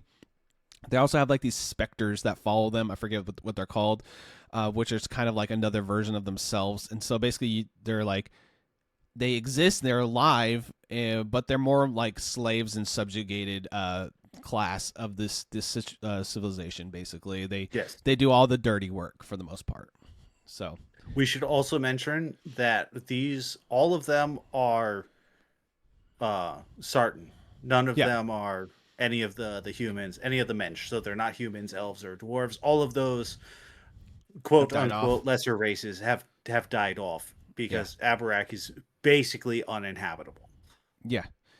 And the only people that can really like survive have magic and are able to use the rune magics. And like even Alfred's struggling, and like both of them struggle to survive in this world, like because it's just so brutal and the environment is so hard to live in. Like there's toxic gases in the atmosphere. It's just so warm. It's like it just seems miserable in this place. Yeah. I love the storyline though, of them getting in there and meeting all these characters. We meet the prince from Abarak, or what's like the upper realm area of Abarak, and Karen Tellist. Yep. And we kind of learn about that history of that, and then we learned about like the history of down below. It's a very fascinating thing. They do a lot of backstory building for Hoplo in this one, and for just like the world, and like there's a lot of good world building in this book. You learn about like the history of Sartans, more Sartan than patrons in this one, but I found it really interesting. And they keep on. Okay, one of my favorite question marks I still have is what is dog and who is dog, or is dog familiar to Hoplo? Is he part of Hoplo? We don't really know. Alfred knows something about Dog because Dog gets thrown into boiling mud randomly by one of these necromancer king guys, and or servants, or one of the captains of the guard, which is basically just as like mindless zombies. Like, get rid of him. And he threw him in some boiling mud, and then he just shows up later and he's like, "Hey, what's up, guys? How's it going? I'm here." So I'm not sure what or who or what Dog is. It might just be a familiar to Hoplo, and he just always exists if Hoplo does. That's what my assumption is so far. But I like that they keep basically raising that question and putting that question mark up. My favorite character is obviously Dog. Anyway, I just think he's great. The dog, he's a good dog. But no, I really liked Hoplo and Alfred's back and forth throughout this whole adventure. Just they learn a lot about each other. There's a moment where when they go through Deathgate, where they live a very pivotal part of each other's lives. Yep. Hoplo lives Alfred's like the end of his existence there, and what the Sartans went through, and then Alfred lives through Hoplo's parents dying. So it's like, damn, so they know a lot about each other. Yeah, throughout this. Yeah. So Hoplo basically lives through when Alfred first woke up on Ariamis, the realm of air. Yeah. And all of the rest of his people are dead, and he's the last one left there. Yeah. And he's just alone. Yeah. And that's what Hoplo has to experience through the eyes of Alfred, essentially. Yeah, and like this whole time, so they basically have their normal back and forth. Hoplo's like, I hate this old man. He's just slowing us down. Fuck this guy. Or the whole entire book. But near the end, there's like a moment where Alfred finally speaks up and just says, "Damn you, Hoplo, we have to work together on this." And he's like, "You know what? I respect you a little bit." Like they start respecting each other even though they have so much differences. It's very buddy cop in that respect throughout the whole book here. Yeah, Yeah. I really like their relationship and how they built that. I don't know, man. This is just a damn good book. Like, it's so captivating. Like, I started listening to it, and like, so usually when I'm listening to these books, I'll listen to a few chapters, then I'll move to a podcast or something. It was like 3 days, just full all day at work, just listening to this. Like, I was just like so invested in the story. Like, they really grabbed Yeah, you this here. one it flies. I told you this one's really, really good.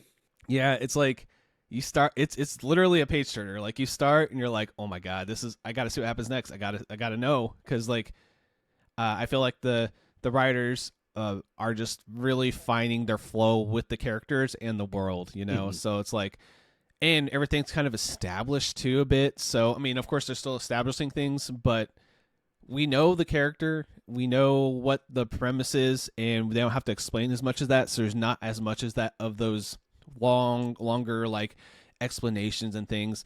And then even when they introduce new characters now, it's just like right into the story, or right into those characters. We just learn about them real Mhm. quick, and then now they're doing something and they're on their way and the journey starts. So damn good book, man. I'm invested now. I want to see what happens. Yeah.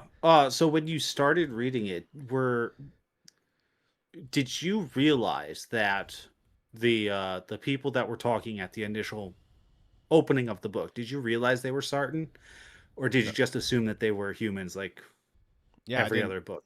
I wasn't really sure what they were. Like they don't even really reveal that they're necromancers at all until later on, whenever Haplo Mhm. and Alfred arrive, because like they're just talking about their people. That's all they're talking about.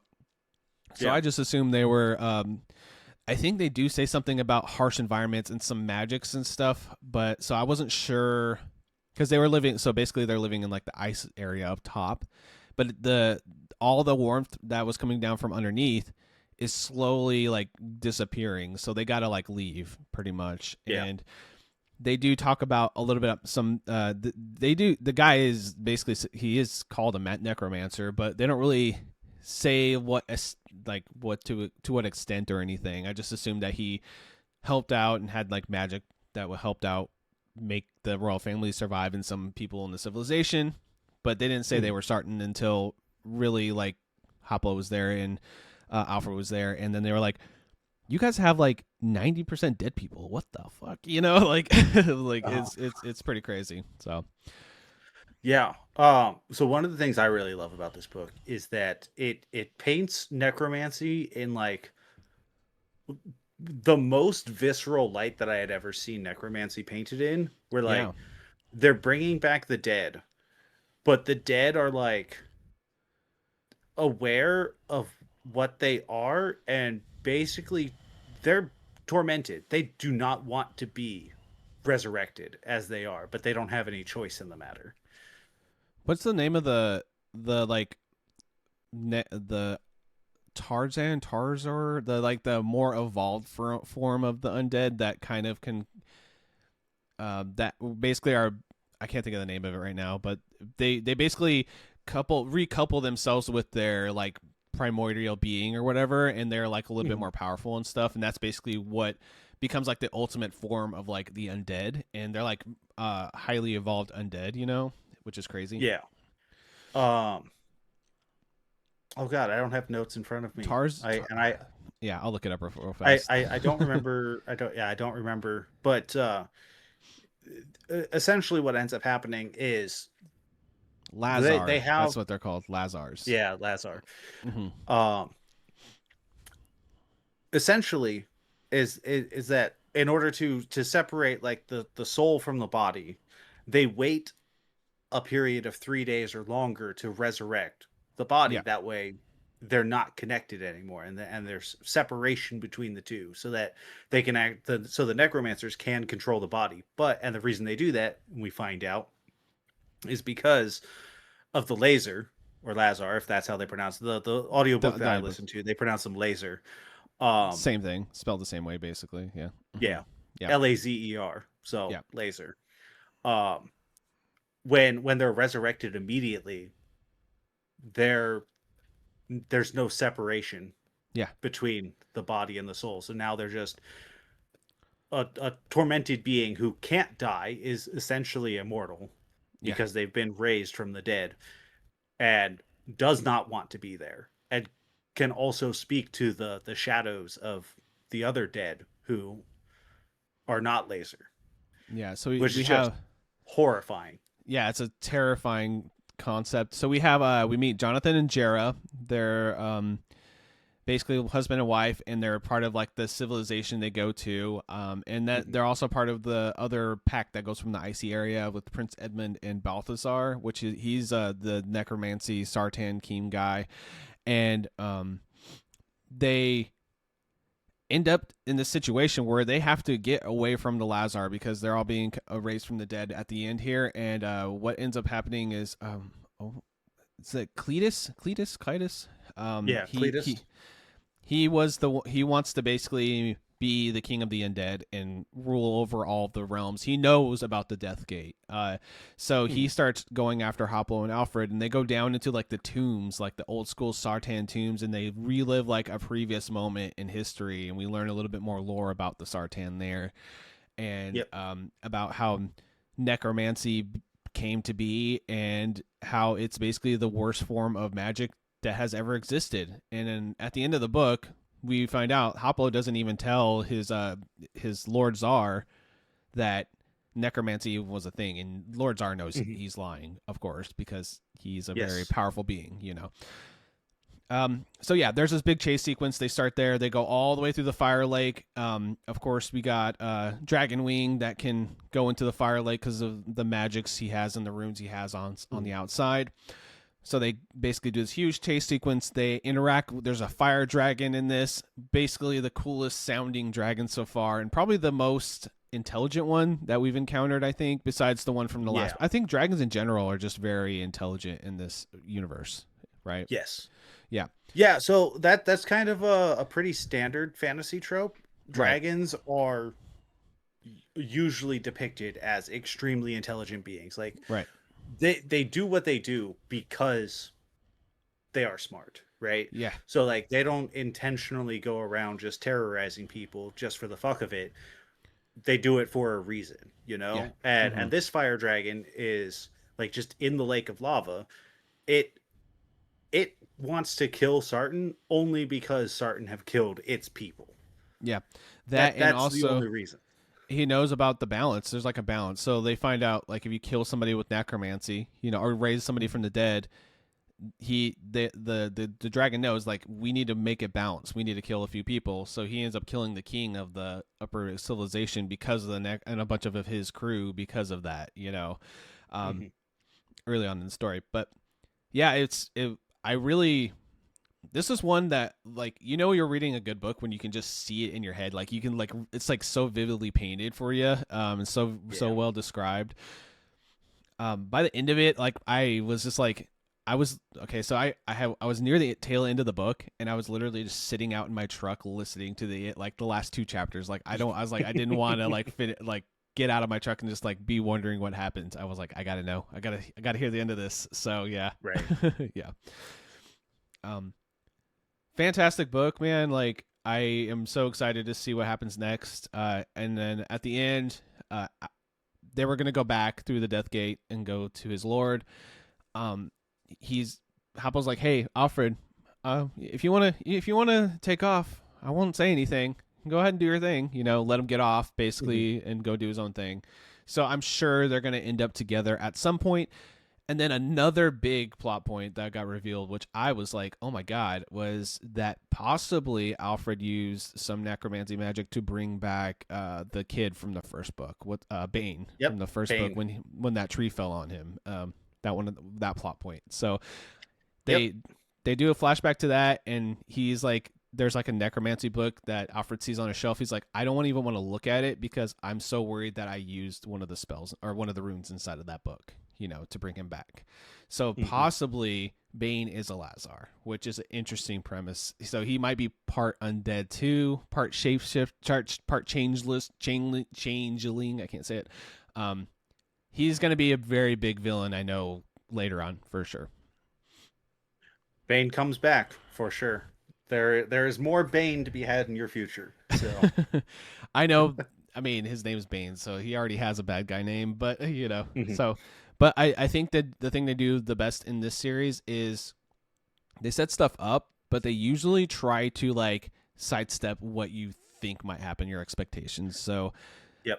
maybe he isn't completely a villain. Maybe there's something he does that's good, and maybe there's some good in him. Who knows? I don't know. We'll find out. But I'm very excited to read this next book and do another check-in next month. So yeah, thanks for Yeah. recommending this series, man. I've been really enjoying it. So next book, The Serpent Mage. We go to Chalestra, the realm of water. Yeah, I And have read. you I read the back of the book? not no, I didn't. I listened to the first like 2 chapters so far. I'm just barely into it, so Okay. excited to get it and or not get it, but you know what I mean. Read it and listen to the story. See where everybody goes. See what Haplo's next adventure is. Mhm. Doesn't sound like the Lord's very happy with him too, which could end badly in the end times here. So Yeah. So I'm not gonna get into any spoilers, but yeah, I think the next book is uh really great as well, okay. and kind of it sets up like a larger conflict going forward because Uh, you still have 4 books left. So yeah, like not even halfway through with the series. We're still exploring all the elemental worlds.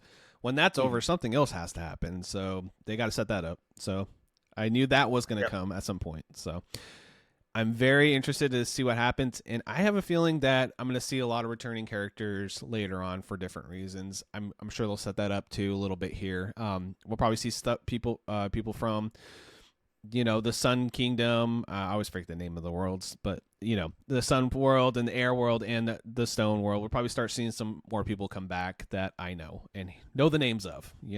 So Yep. Yeah, we will get returns to all of the different realms. okay, So yeah, I'm excited for there that. there is there's more story to be had with all of these characters. Yeah, like the Sun World just kind of ends that story. Like they go, Mhm. okay, we got into the big city, and that's it. It's over. Yeah. It's like, okay, there's more there's more story there. There's something. There's a lot of question marks still. Yep. Yeah. So I'm excited to get there, but we got a little way to go. We gotta get through Chalestra first. Yeah. So But yeah, we'll just keep checking in if people are reading along with us or about the story. I did have one of my buddies text me say, "Oh, this is one of my favorite stories growing up, and I've been enjoying revisiting it through the podcast." So that was awesome to hear. So, um, yeah, that's great. yeah. So if more people are interested in some high fantasy, this is a very fun jump on point and a very fun series to go through so far. Yeah.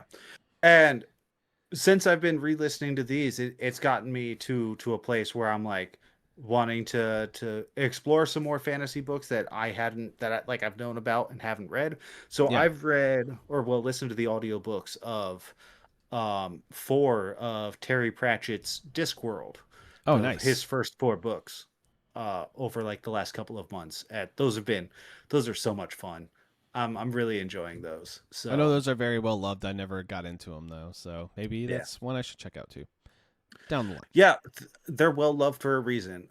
Terry Pratchett has a very unique sense of humor, and these books are very funny. Nice. Um, they're funny. I said this to our friend Vyar in the Discord, but Terry Pratchett's humor is like it's that the same kind of humor that Hitchhiker's Guide to the Galaxy has, Okay. like that very like dry British ironic humor, I love that and though. it just It's so good. it makes me laugh. It makes me laugh so much. I'll be in one of my stores and I'll be just listening, and they'll say something and I'll just start laughing in the aisle that I'm working in. It's great.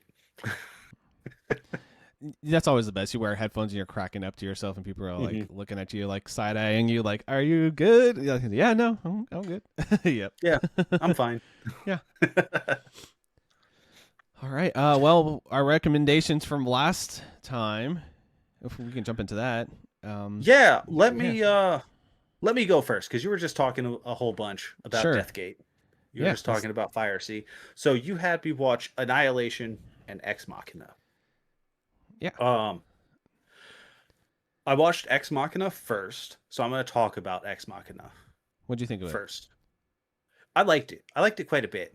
Okay. Um, so this movie is really interesting. It's essentially about a guy who runs a large social media platform, and he has a bunker out in the middle of nowhere, and he has built an AI that is like inside of a humanoid shaped robot Mm-hmm. in his bunker, and he's keeping it locked up because it's an AI and he doesn't want it to get out and escape. And he invites somebody from his company to come out and essentially perform a Turing test, which, if you know anything about sci-fi tropes, the Turing test is essentially the test to tell if an AI can pass as a human. So this is what they used in Blade Runner, and to be able to determine whether or not they were talking to synthetics. Um, and yeah, so it's just and so it's not quite as established as Blade Runner, because like in Mm-hmm. Blade Runner, synthetics have been around for a while. So like the concept of a Turing test has been pretty narrowed down to a science, to where they have like almost set questions that they're asking the synths. But in this movie, I promise I'm not going to constantly go back to Blade Runner, but it's like the perfect, It's a good analogy. almost perfect. Yeah, it's a good analogy. And I love Blade Runner. Blade Runner's so good. Oh It's one of yeah, my favorite it's movies perfect. ever. That's like one of the best movies ever, honestly. Yeah. Oh yeah, Yeah. yeah. What did you think of Blade Runner 2049? Honestly, I never watched it. Oh my That's God, you huge should gap. watch it. It's so good. It's a huge gap Like for me. I need to go back. surprisingly good. Like I expected it to be bad, and it's fucking phenomenal. Ryan Gosling's great. Um anyway, so at first I did not like either of these two guys. You Mm-hmm. have like the nerdy programmer stereotype as our main character, Yeah, and then the rich asshole billionaire of course. as our other main character, and then there's the AI. And so it's really just like this conversation between these three. uh there is one other character, but she doesn't speak any English. She's just a Japanese. I think she's supposed to be Japanese, maybe she's supposed to be Chinese, I don't really know. um I'm not sure. Asian descent of some kind. Mm-hmm. um who's there in the house with him as well. And he says, the billionaire guy says a couple of times, he's like, she doesn't speak English, that way I can talk trade secrets with people, and she can't steal what I'm talking about. Right. um but yeah, so a billionaire invites the guy out and makes him sign an NDA. He comes out and starts talking to this AI, and it's the of course they made the AI a woman, Yeah. because why wouldn't he? Mm-hmm. And they start having these conversations, and then after each one of the conversations, it'll be the nerdy guy and the billionaire talking about what they talked about, and then there's like these periodic blackouts that keep happening, Mm-hmm. where uh the billionaire guy can't like get video feed of what they're talking about, and then they end up having like these little private conversations. Mm-hmm. And yeah, just it progresses to the point of violence eventually when the AI gets out. Yeah. Um yeah, I really like this movie, Josh. This is a I'm good glad. recommendation. Cool. I think it's like a very like this is only not an old movie or anything, but it's like a very of the time movie. Like it feels like AI is so like such a hot button issue. This is actually it's Uh-huh. a 12-year-old movie. Surprisingly, it feels pretty. I mean, it is modern, but it feels like it Yeah. could have been made this year. You know, like because of how like present it is and how realistic it is. And honestly, I love the. It's a beautifully shot movie, and the CG is used Yes. so tastefully in this movie. The way they like make her see through and stuff, the AI body and Hmm. stuff is just done so subtly and perfectly. Like I had maybe one of the best uses of CG I've seen. Like to be honest, like it's just Yeah. very very well done. You know, um, but yeah, glad you liked the movie though. It's one of the movies that really stuck with me. Like the whole like storyline of it and stuff. I, Let me get her name. Alicia Vikander plays yes. the AI. Um, she is so good at like acting like a robot Yeah. while also like it's this weird mix of like being very machine like while also being very human at the same time. Yeah, I mean, she's good. I love, like I said, Oscar Isaac's in this. He's great as the Mhm. CEO. He's a really good asshole in this movie for sure. Yes, he is. Um, I don't know the other guy very well. I think I've seen him something else, but anyway, I know her performance is really really good. Like just like subtle and everything about this movie is kind of subtle till the ending, obviously, because of the Yes. violence and stuff. It's a very low key movie for the most part, and it's very one of those ones you're like, what is going on, and then has a pretty good payoff at the end, I'd say. Yes. Yeah, it has a great payoff at the end. This is one that normally we would talk like a lot of spoilers. Yeah, This is one that I think is actually worth not spoiling. yeah, Um, just because I think the payoff at the end of this movie is so good that I think it's worth experiencing without knowing what's going to happen. I mean, like knowing that the AI is going to eventually get out is kind of an inevitability in the genre, yeah, you know.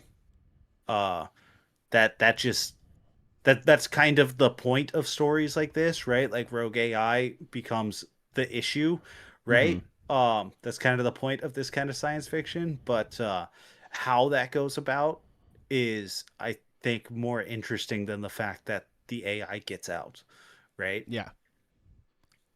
Um, Um Lots of cool just like sci-fi talk. Like I love when science fiction like roots itself in somewhat of reality, but then like expands on that. Like I was watching a video on YouTube recently that was talking about the difference. I'm gonna put this in giant quotations, but the difference between hard sci-fi and soft sci-fi, where like hard sci-fi bases itself more in the sciences, whereas soft sci-fi is a lot more fantastical rather yeah, than basing itself on our current knowledge of science.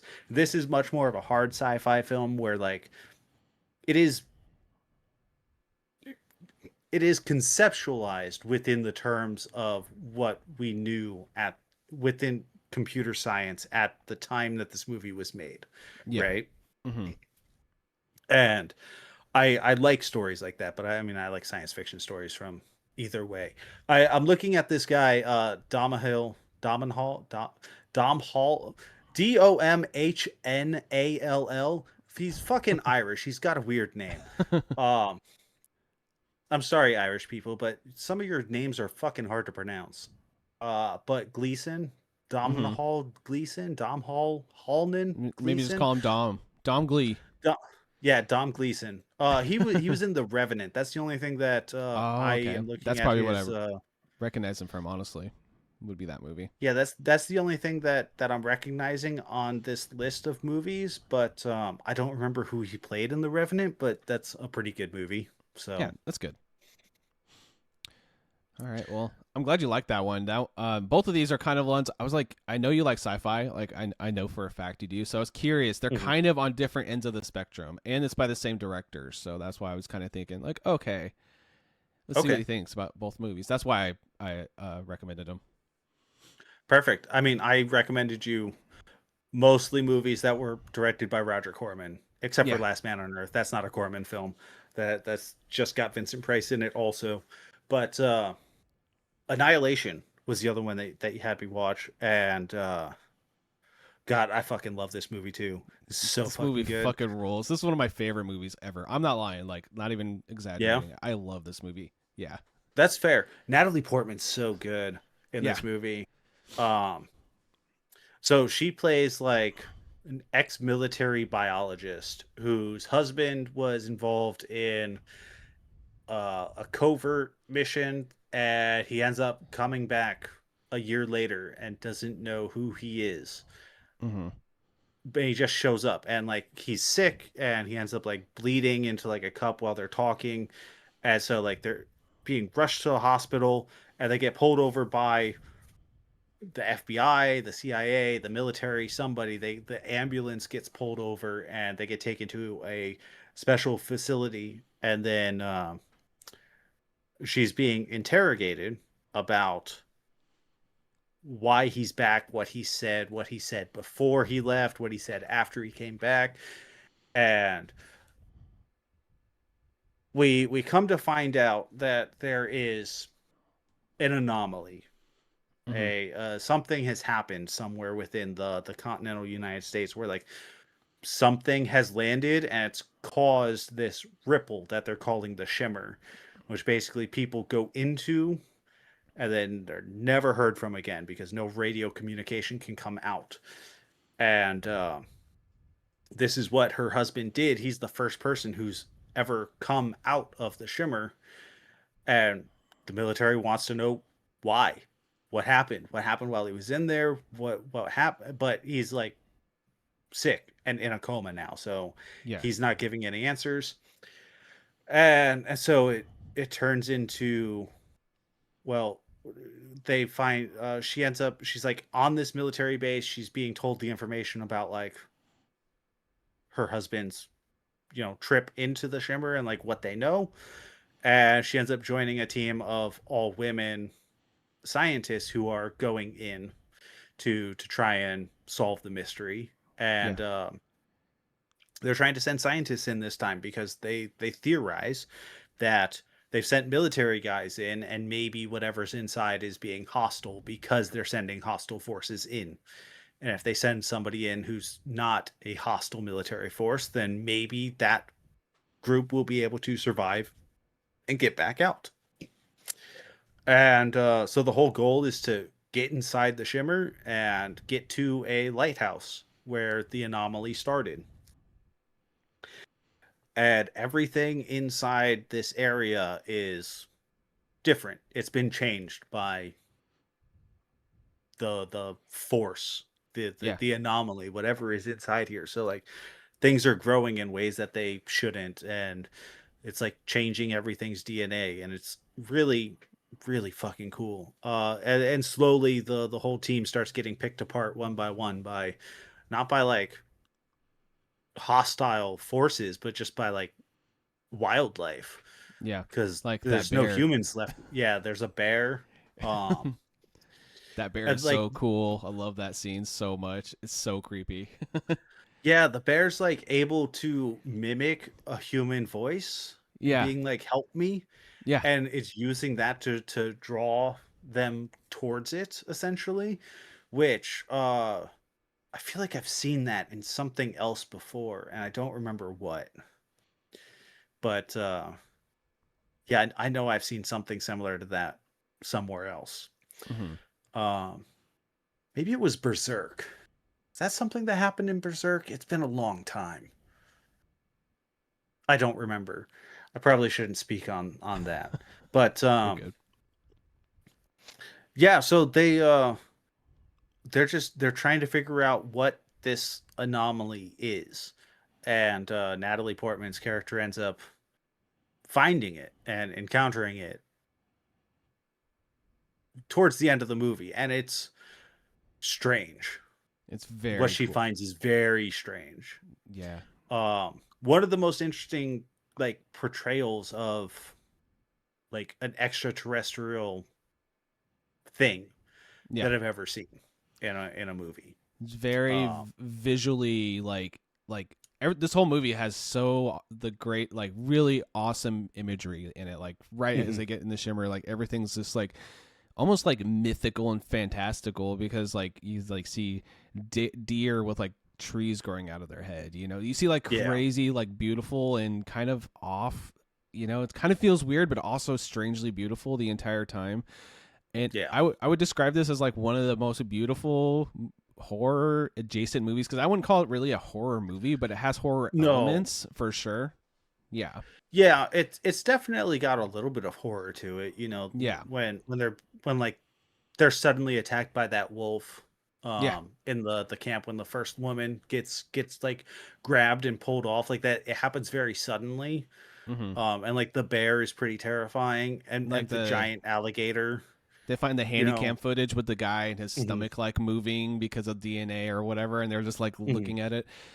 So when you enter the shimmer, what we find out like through the story is like people's DNA are changing too. So that's pretty much what happened to the guy. I don't really want to spoil too much for this is a hard movie to really spoil too hard because it's like so Yeah. out there and so high concept, but it's just fascinating movie. I don't know. Yeah. Well, looking at the credits, it's based on a book. I'm very interested to read this book. Um, I think it's like a it's one that the I'm. book's like a trilogy, and I do think the story is a bit different in the book. I haven't read it myself. I just know that there's more to this anomaly and Mhm. this extraterrestrial being in those books. So I imagine so. I imagine it had to be truncated a little bit for a Hollywood movie, but it's also quite long. Like it's yeah, almost 2 hours long, so it's not a short watch at all. hmm Um, and I feel like they almost rushed it at 2 hours. Like this could have been a 2.5 hour movie, and I would have been perfectly fine watching 2.5 hours of this. You yeah. know. It could almost have been like a series, like 6 episode miniseries or something. You know, Hmm. like took some time with it, but Um, this is one I went and saw in Dolby Vision theaters, right? So Dolby Nice. Vision's like super. They're one of their selling points is like they have like the craziest sound system. You know, this it sounds so good. And I will say this Hmm. is one of the best theater experiences I've ever had at a movie because you Oh, I know they bet. have those really loud sound hits that they have throughout the movie. Imagine that Hmm. vibrating your bones as you're watching this movie. Right. You know, Yeah, it's that'd be just great. it was so good. It's like one of my favorite movie watching experiences in the theater. So just because the Yeah. sound is so cool in this movie too.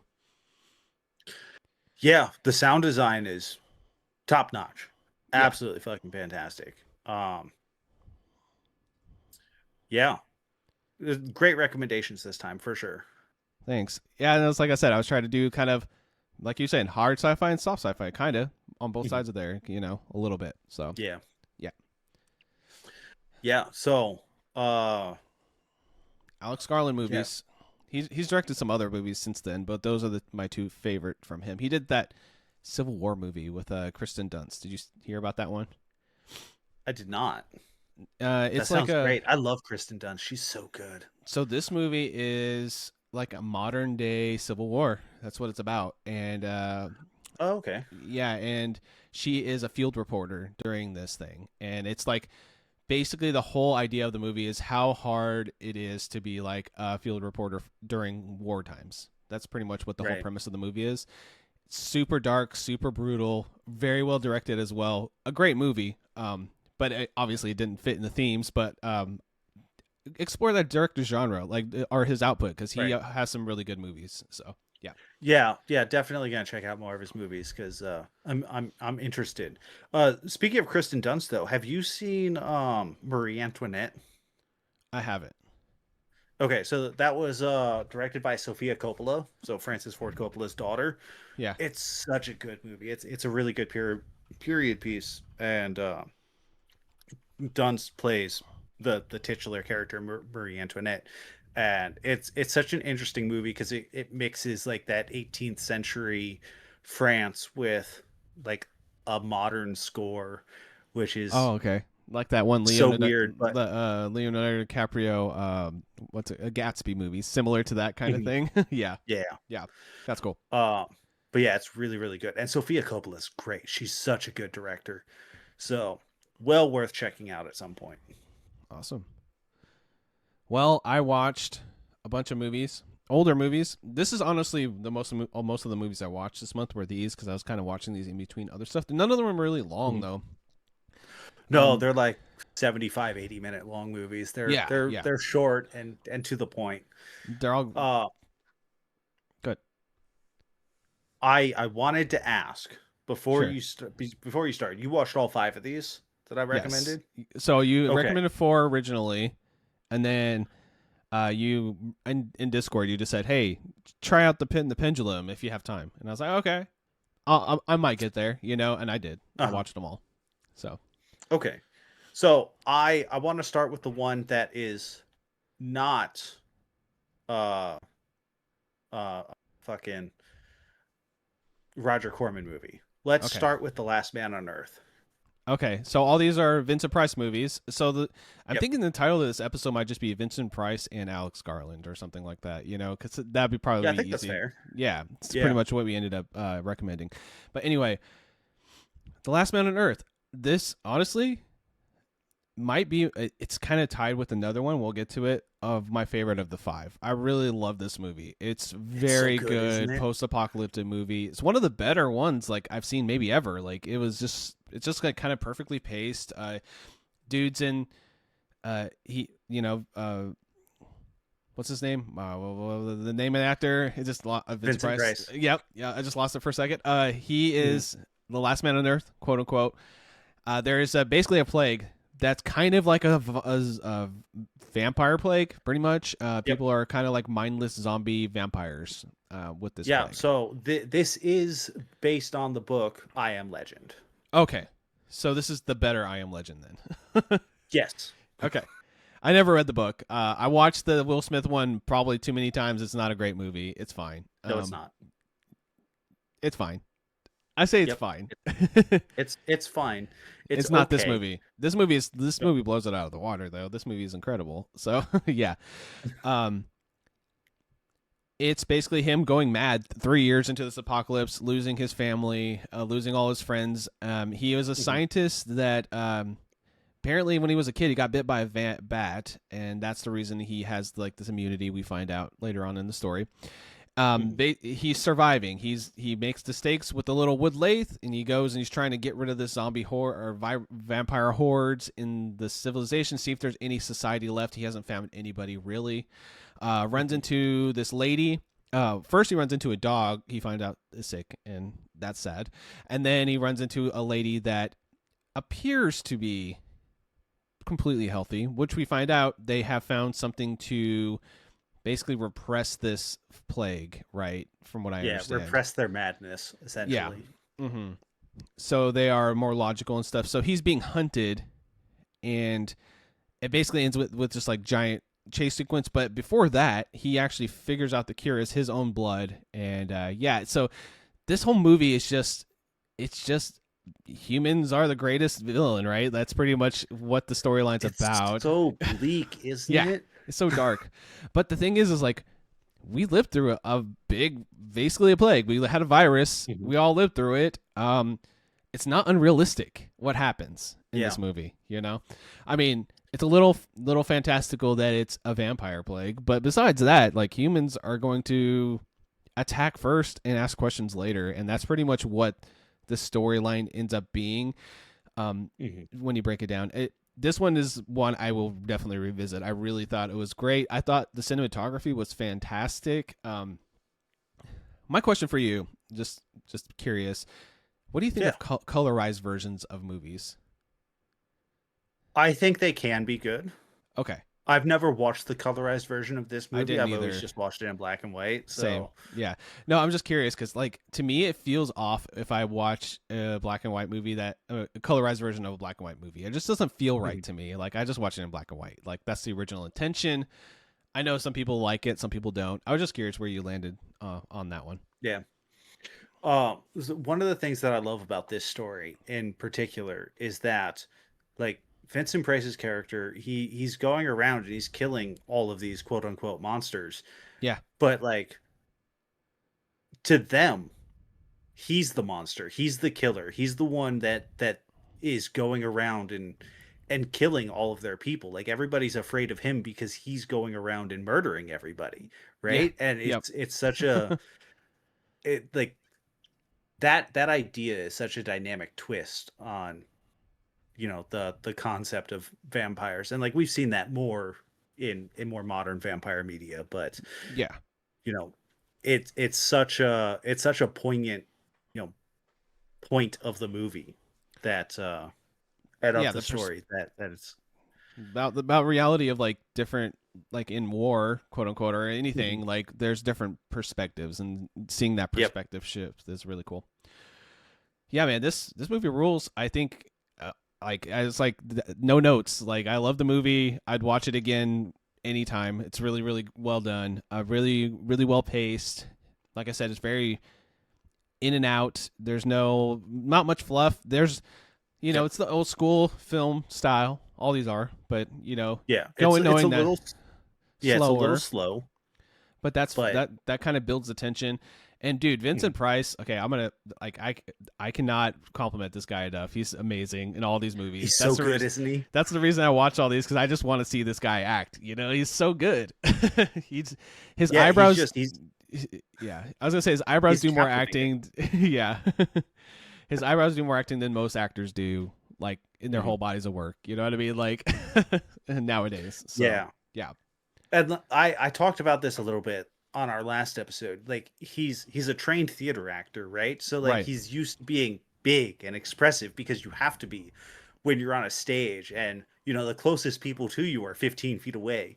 Yeah. But then you bring that same presence into film, and you have the camera 3 feet from him, and he's still acting so big. Mm-hmm. You can't resist his presence on film. So. Yeah, and then even when he plays it a little more subdued, like he's just so good at like acting with his face, and like in this movie he specifically, like, there's a moment where he like laughs into a cry, and it's just like it's so it's big, but it's also subtle at the same time, and it works for the movie. So like, yeah, I can compliment this guy all day. Like, he does, like, all these movies probably wouldn't be as good without him. And I will say I enjoyed all these movies to varying degrees. This one was one of my favorite ones, though. I really enjoyed it. Awesome. Can I choose the order in which we talk about these? Yeah, let's go. Sounds good. Okay. Let's go to the other side and watch him be a buffoon in the Comedy of Terrors. This movie is ridiculous. This is a very classic old school slapstick movie with a very it's so dark, silly, isn't it? with a very dark like storyline. He's a funeral home director guy. Like, he owns a funeral home. He's like like a year past due on rent basically, and he has to get some funerals happening. So what are you gonna do? You're gonna kill some people, right? I know that a lot of these people are like really prominent horror actors of the time too, like the guy from Frankenstein, and you got Karloff in here. Yep. Yeah.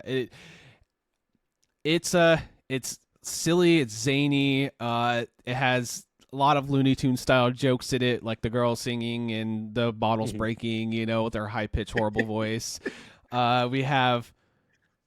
It's so slapsticky. There's a bunch of little jokes, a lot of just every moment you're watching this, there's going to be something silly happening. So it's a very good time. I enjoyed it. It's very Abbott and Costello. I didn't watch a lot of those back in the day, but it has that same energy. It's very Abbott and Costello vibe. Yeah. Peter Lorre is the other guy. And people would know him from like Maltese Falcon or Casablanca. Like, he's been in a bunch of stuff. So I feel like all the guys in this have been in a bunch of stuff. You know what I mean? Oh yeah. Yeah. This was like, it's a comedy that's like a very just like the people of the day, right, of this period of, well, maybe not even of the day, because this is like a little past all of their primes, if I'm being honest with you. I mean, like, Peter Lorre and Karloff's prime are in the 40s, and Price was more in the 60s, but like, I mean, they're still acting and doing their thing. Yeah. So I'll say Price in this he is just an asshole, like the biggest dipshit asshole I've seen on screen in a while. He is just so mean to everybody, doesn't care about anybody. All he wants to do is drink and make money for his funeral home. That's it. He doesn't even he's married to his wife. He's horrible to her. She ends up having a happy ending at least. But he's like the biggest worst husband ever. There's like a whole scene at the end where everybody thinks everybody else is dead and nobody's really dead, and then everybody's dead, and it's like it's just funny. And then they have that one guy they keep trying to kill, and he's just like, come on, let's just there was one line that he said something like, why don't you just do the right thing and die already, or something. The way he delivered it was just so funny. Like, so he's so frustrated that he can't kill this guy. He shoots him. They put him in a casket. They knock him down some stairs. This dude just keeps waking up going, what is this place? Like, all the time, even at the end of the movie. So like that was a really funny recurring bit. really solid, like classic comedy, man. Like, yeah, it's a good time. Did it Good time. make you laugh at all? Like actually laugh out loud? Yeah. Okay, That scene, perfect. I almost want to look up the line, but yeah, that scene where he's like trying to put him in the casket. He's like, "Come on, sir, will you please just die already?" He's the way he just delivered it, man. I was just cackling. Like, it's really funny. So, yeah, Yeah, it's one like if I was dying when I watched this movie. It's so good. if you're not laughing, you're at least have a big ass grin on your face watching this Mhm. one because it's just silly, you know. Lots of dark humor, and it's just played so light, even though it's dark subject matter, which is the best. So yeah, good movie. Okay. Fall of the House of Usher.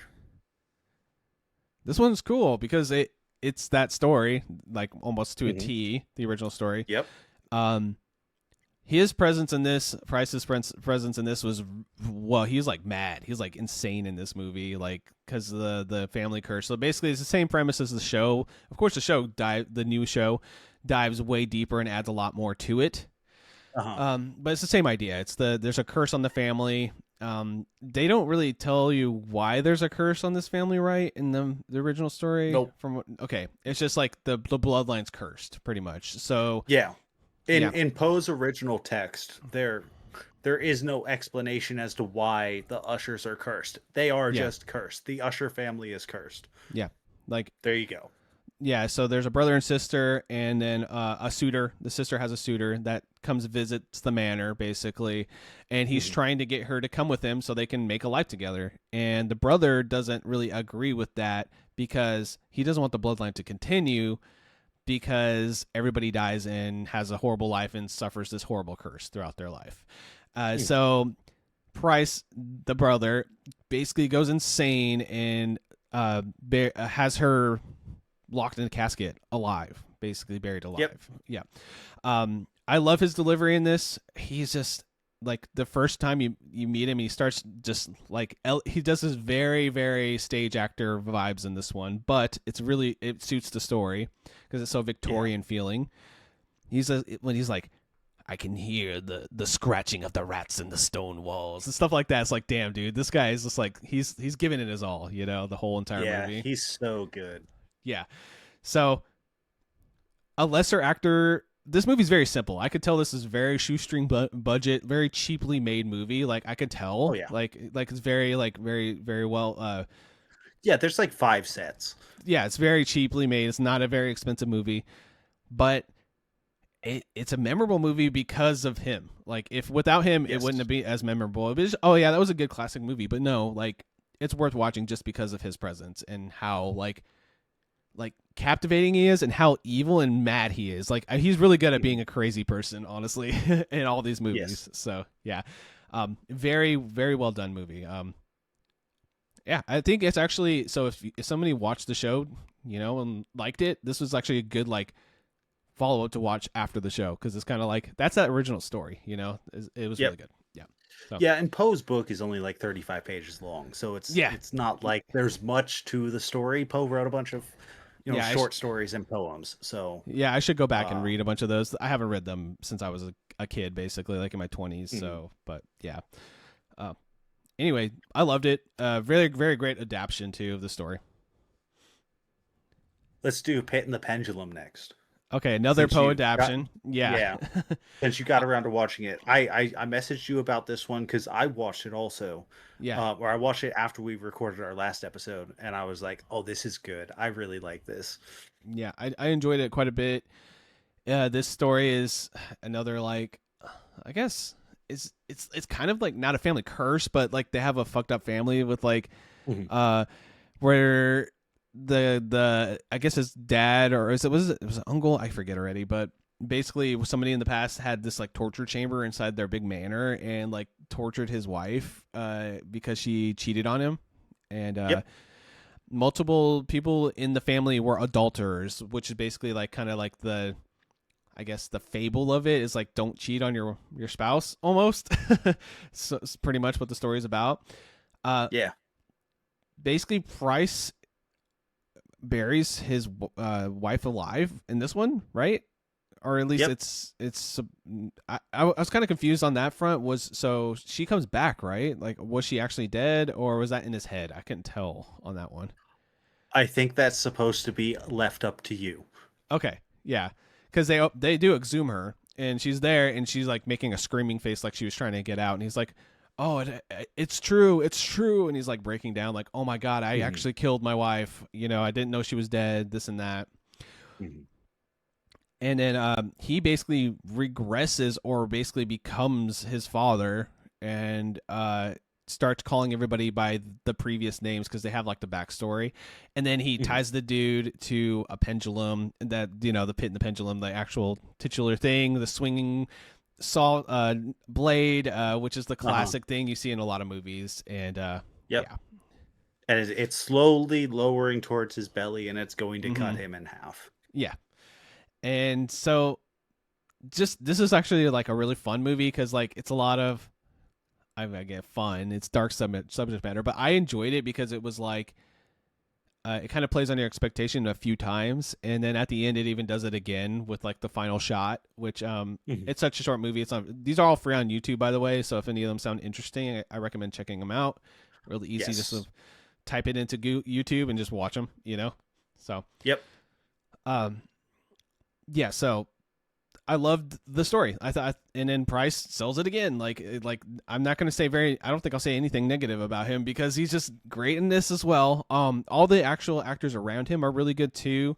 I thought the costuming was really good, and I thought the like actual like set was really well done as well, especially that Mhm. final area with the giant saw, or not saw, but giant blade. Yeah.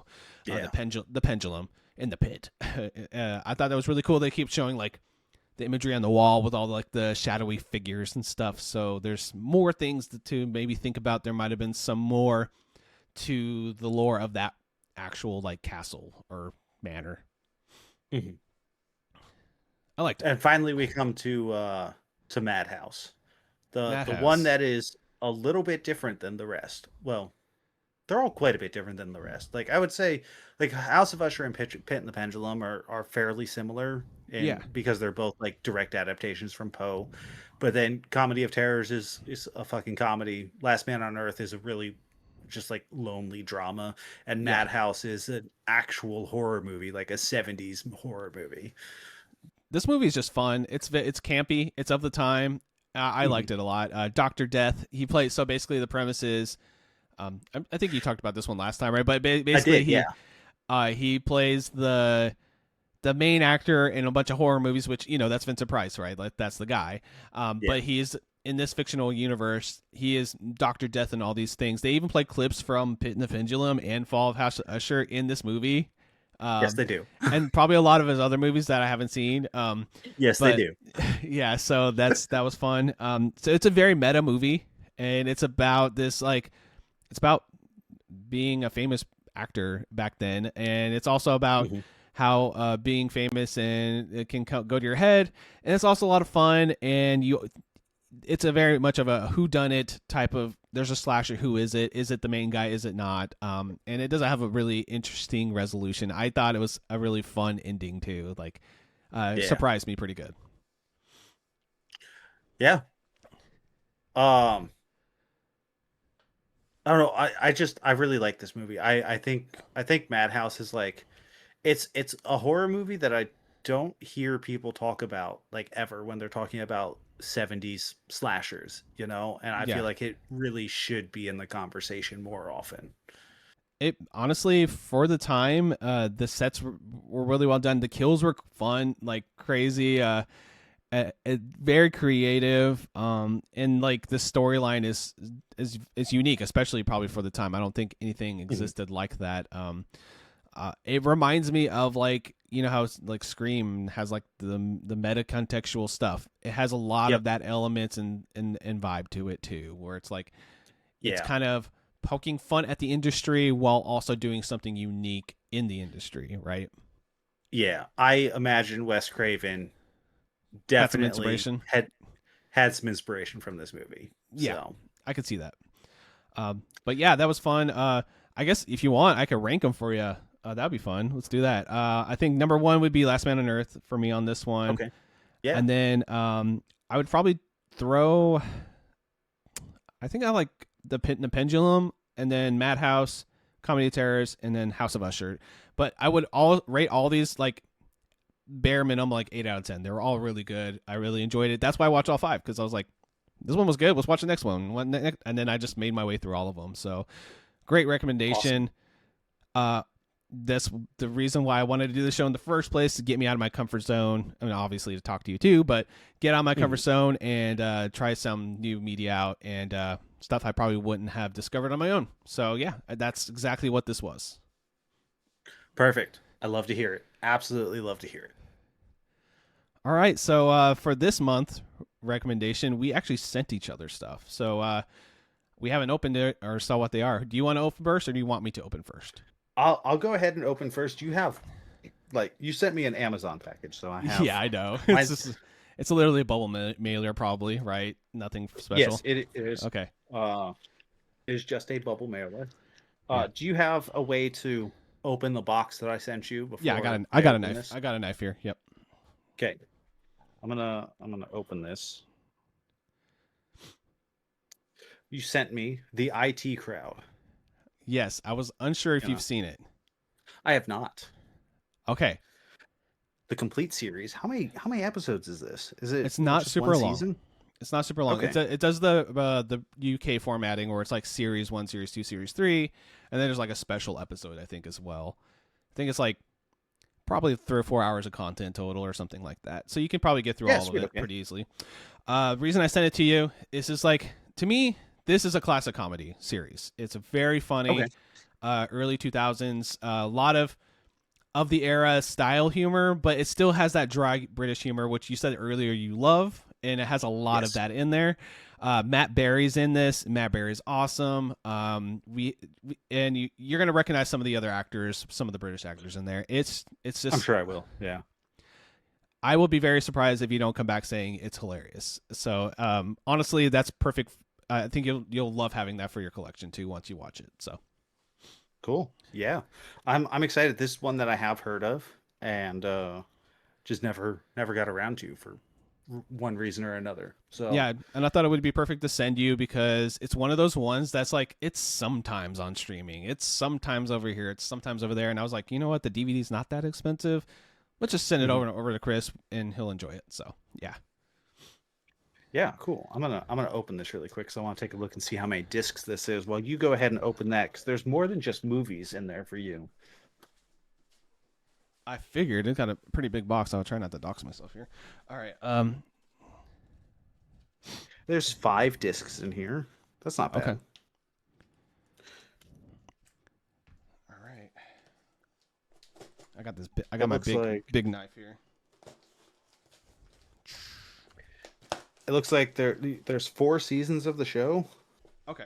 So like 4 series, and they're usually like 4 or 5 episodes, I think, something like that, right? Yeah, and then it looks like the 5th disc might just be special features or something like that. All right, there's a bunch of paper in here. I can take all. Or maybe it's a movie. It's called The IT Crowd. The Internet is Coming. If that makes any. I think that's it. So I think they basically did the series, and then they reunited a few years later to do that. It's like a special, basically, which is like a longer episode. So yeah. Okay. Yeah. All right. As you pull that paper out, sure. Do those are the movies. Okay. Right. You can feel them. Yeah. Do those last. Okay. There's other stuff in here. There's other stuff in there. Okay. Can you send me a sex toy? No, I'm just kidding. Yes, I sent you a butt plug. Oh, okay. You're like, it's a butt plug, but it has your gas filter logo on it. No, just kidding. Yeah. You're not going to want to put that anywhere near your anus. I can promise you that. It's hot sauce or something. Oh, sweet. Ghost pepper hot sauce from Beautiful Day Farms. So that's local Kansas City. Hell yeah. I wanted to. I put it in a zip. I put it in a Ziploc bag because I didn't want it to like accidentally break open and then get ghost pepper sauce over all kinds of stuff. No, it's good. It didn't break, so that's awesome. That's why all this paper's in here, I'm assuming. Yes. There is something else in there also. Okay. I feel it. All right. I think that's everything. The movies are out. Okay, cool. Yeah, that's everything. Man, you're thoughtful. I'm like, oh, here's a DVD set, and you're like, oh, I'm gonna send you something nice. I appreciate it though. Oh, some Kansas City barbecue sauce, of course. Yeah. Hell yeah, hell You yeah, got to man. send. You're coming from Kansas City, or it's coming out of Kansas City. You got to send some barbecue sauce. So Yeah, Gates is one of the most famous barbecue restaurants here in Kansas City. yeah. So there's some of their sauce. I appreciate that, They're, man. That's they're not very my they're thoughtful. not my it's not my favorite sauce, but it's good sauce. That's good. Okay, yeah, we'll try it out. I mean, we'll probably make some.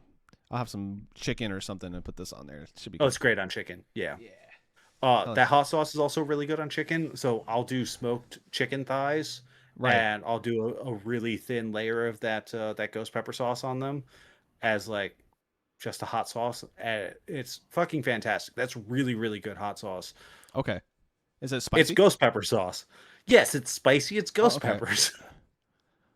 We'll see. No, I was just kidding. I have a really high pain tolerance, but you probably know that. So okay. Yeah. Spice tolerance, I guess, not pain tolerance. All right. I Let's see mean, what I do too. So like I eat Yeah. Thai food from the Thai restaurant. Yeah, you do Hot, like the hottest, like the 5 or whatever out of 5. yeah. Yeah. I don't do it all the time, but I will. And like so the Thai restaurant that we go to also, they have like the little spice trays, and they'll have the bird's eye chilies in um what are they called? They're in vinegar. So they're like slightly Right. pickled bird's eye chilies, and I love those. They're like my favorite chilies because they're really sweet while also being like Thai hot. They're fucking hot as shit. You're making my mouth watering just thinking about it, dude. That sounds amazing. uh, I love all them. right. They're so good. The only thing is I'm getting older, so Mhm. doing Thai on like a number 5 or something really fucks my stomach up sometimes nowadays. Yes. Yeah. So it's like, okay, I have the bottle of Tums here just in case when I do that. Yeah. But yeah. Yeah. So normally what I'll end up doing is I'll do like I'll ask for it either like medium or just hot instead of like the Thai hot. And then I'll get the spice tray on top of it because like it's not going to come out quite as spicy as I want it. But then like sometimes if I order it the Thai hot, it's a little too much. So I kind of try and do a balance of in between and be like, well, I'll get it a little bit less spicy, but then add my own spice to it and That's fair. do it that way. Yeah. I want to be sweating and miserable a little bit, but also having a good time. So Yeah. I need to chill on that sometimes because I worry that I'm going to get myself an ulcer. But, it is what it is. Yeah. All right, so we got 2 movies here. We got Jackie Chan movie, Shinjuku So Incident. the Shinjuku Incident is a movie. I had told you that I had accidentally bought a second copy for myself because the copy that I have has a different cover. Okay, I love this movie.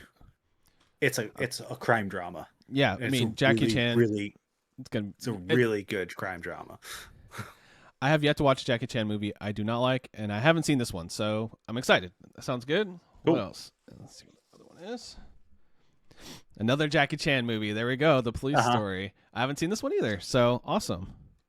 Okay, so Police Story is classic 1980s Hong Kong Jackie Chan movie. Okay.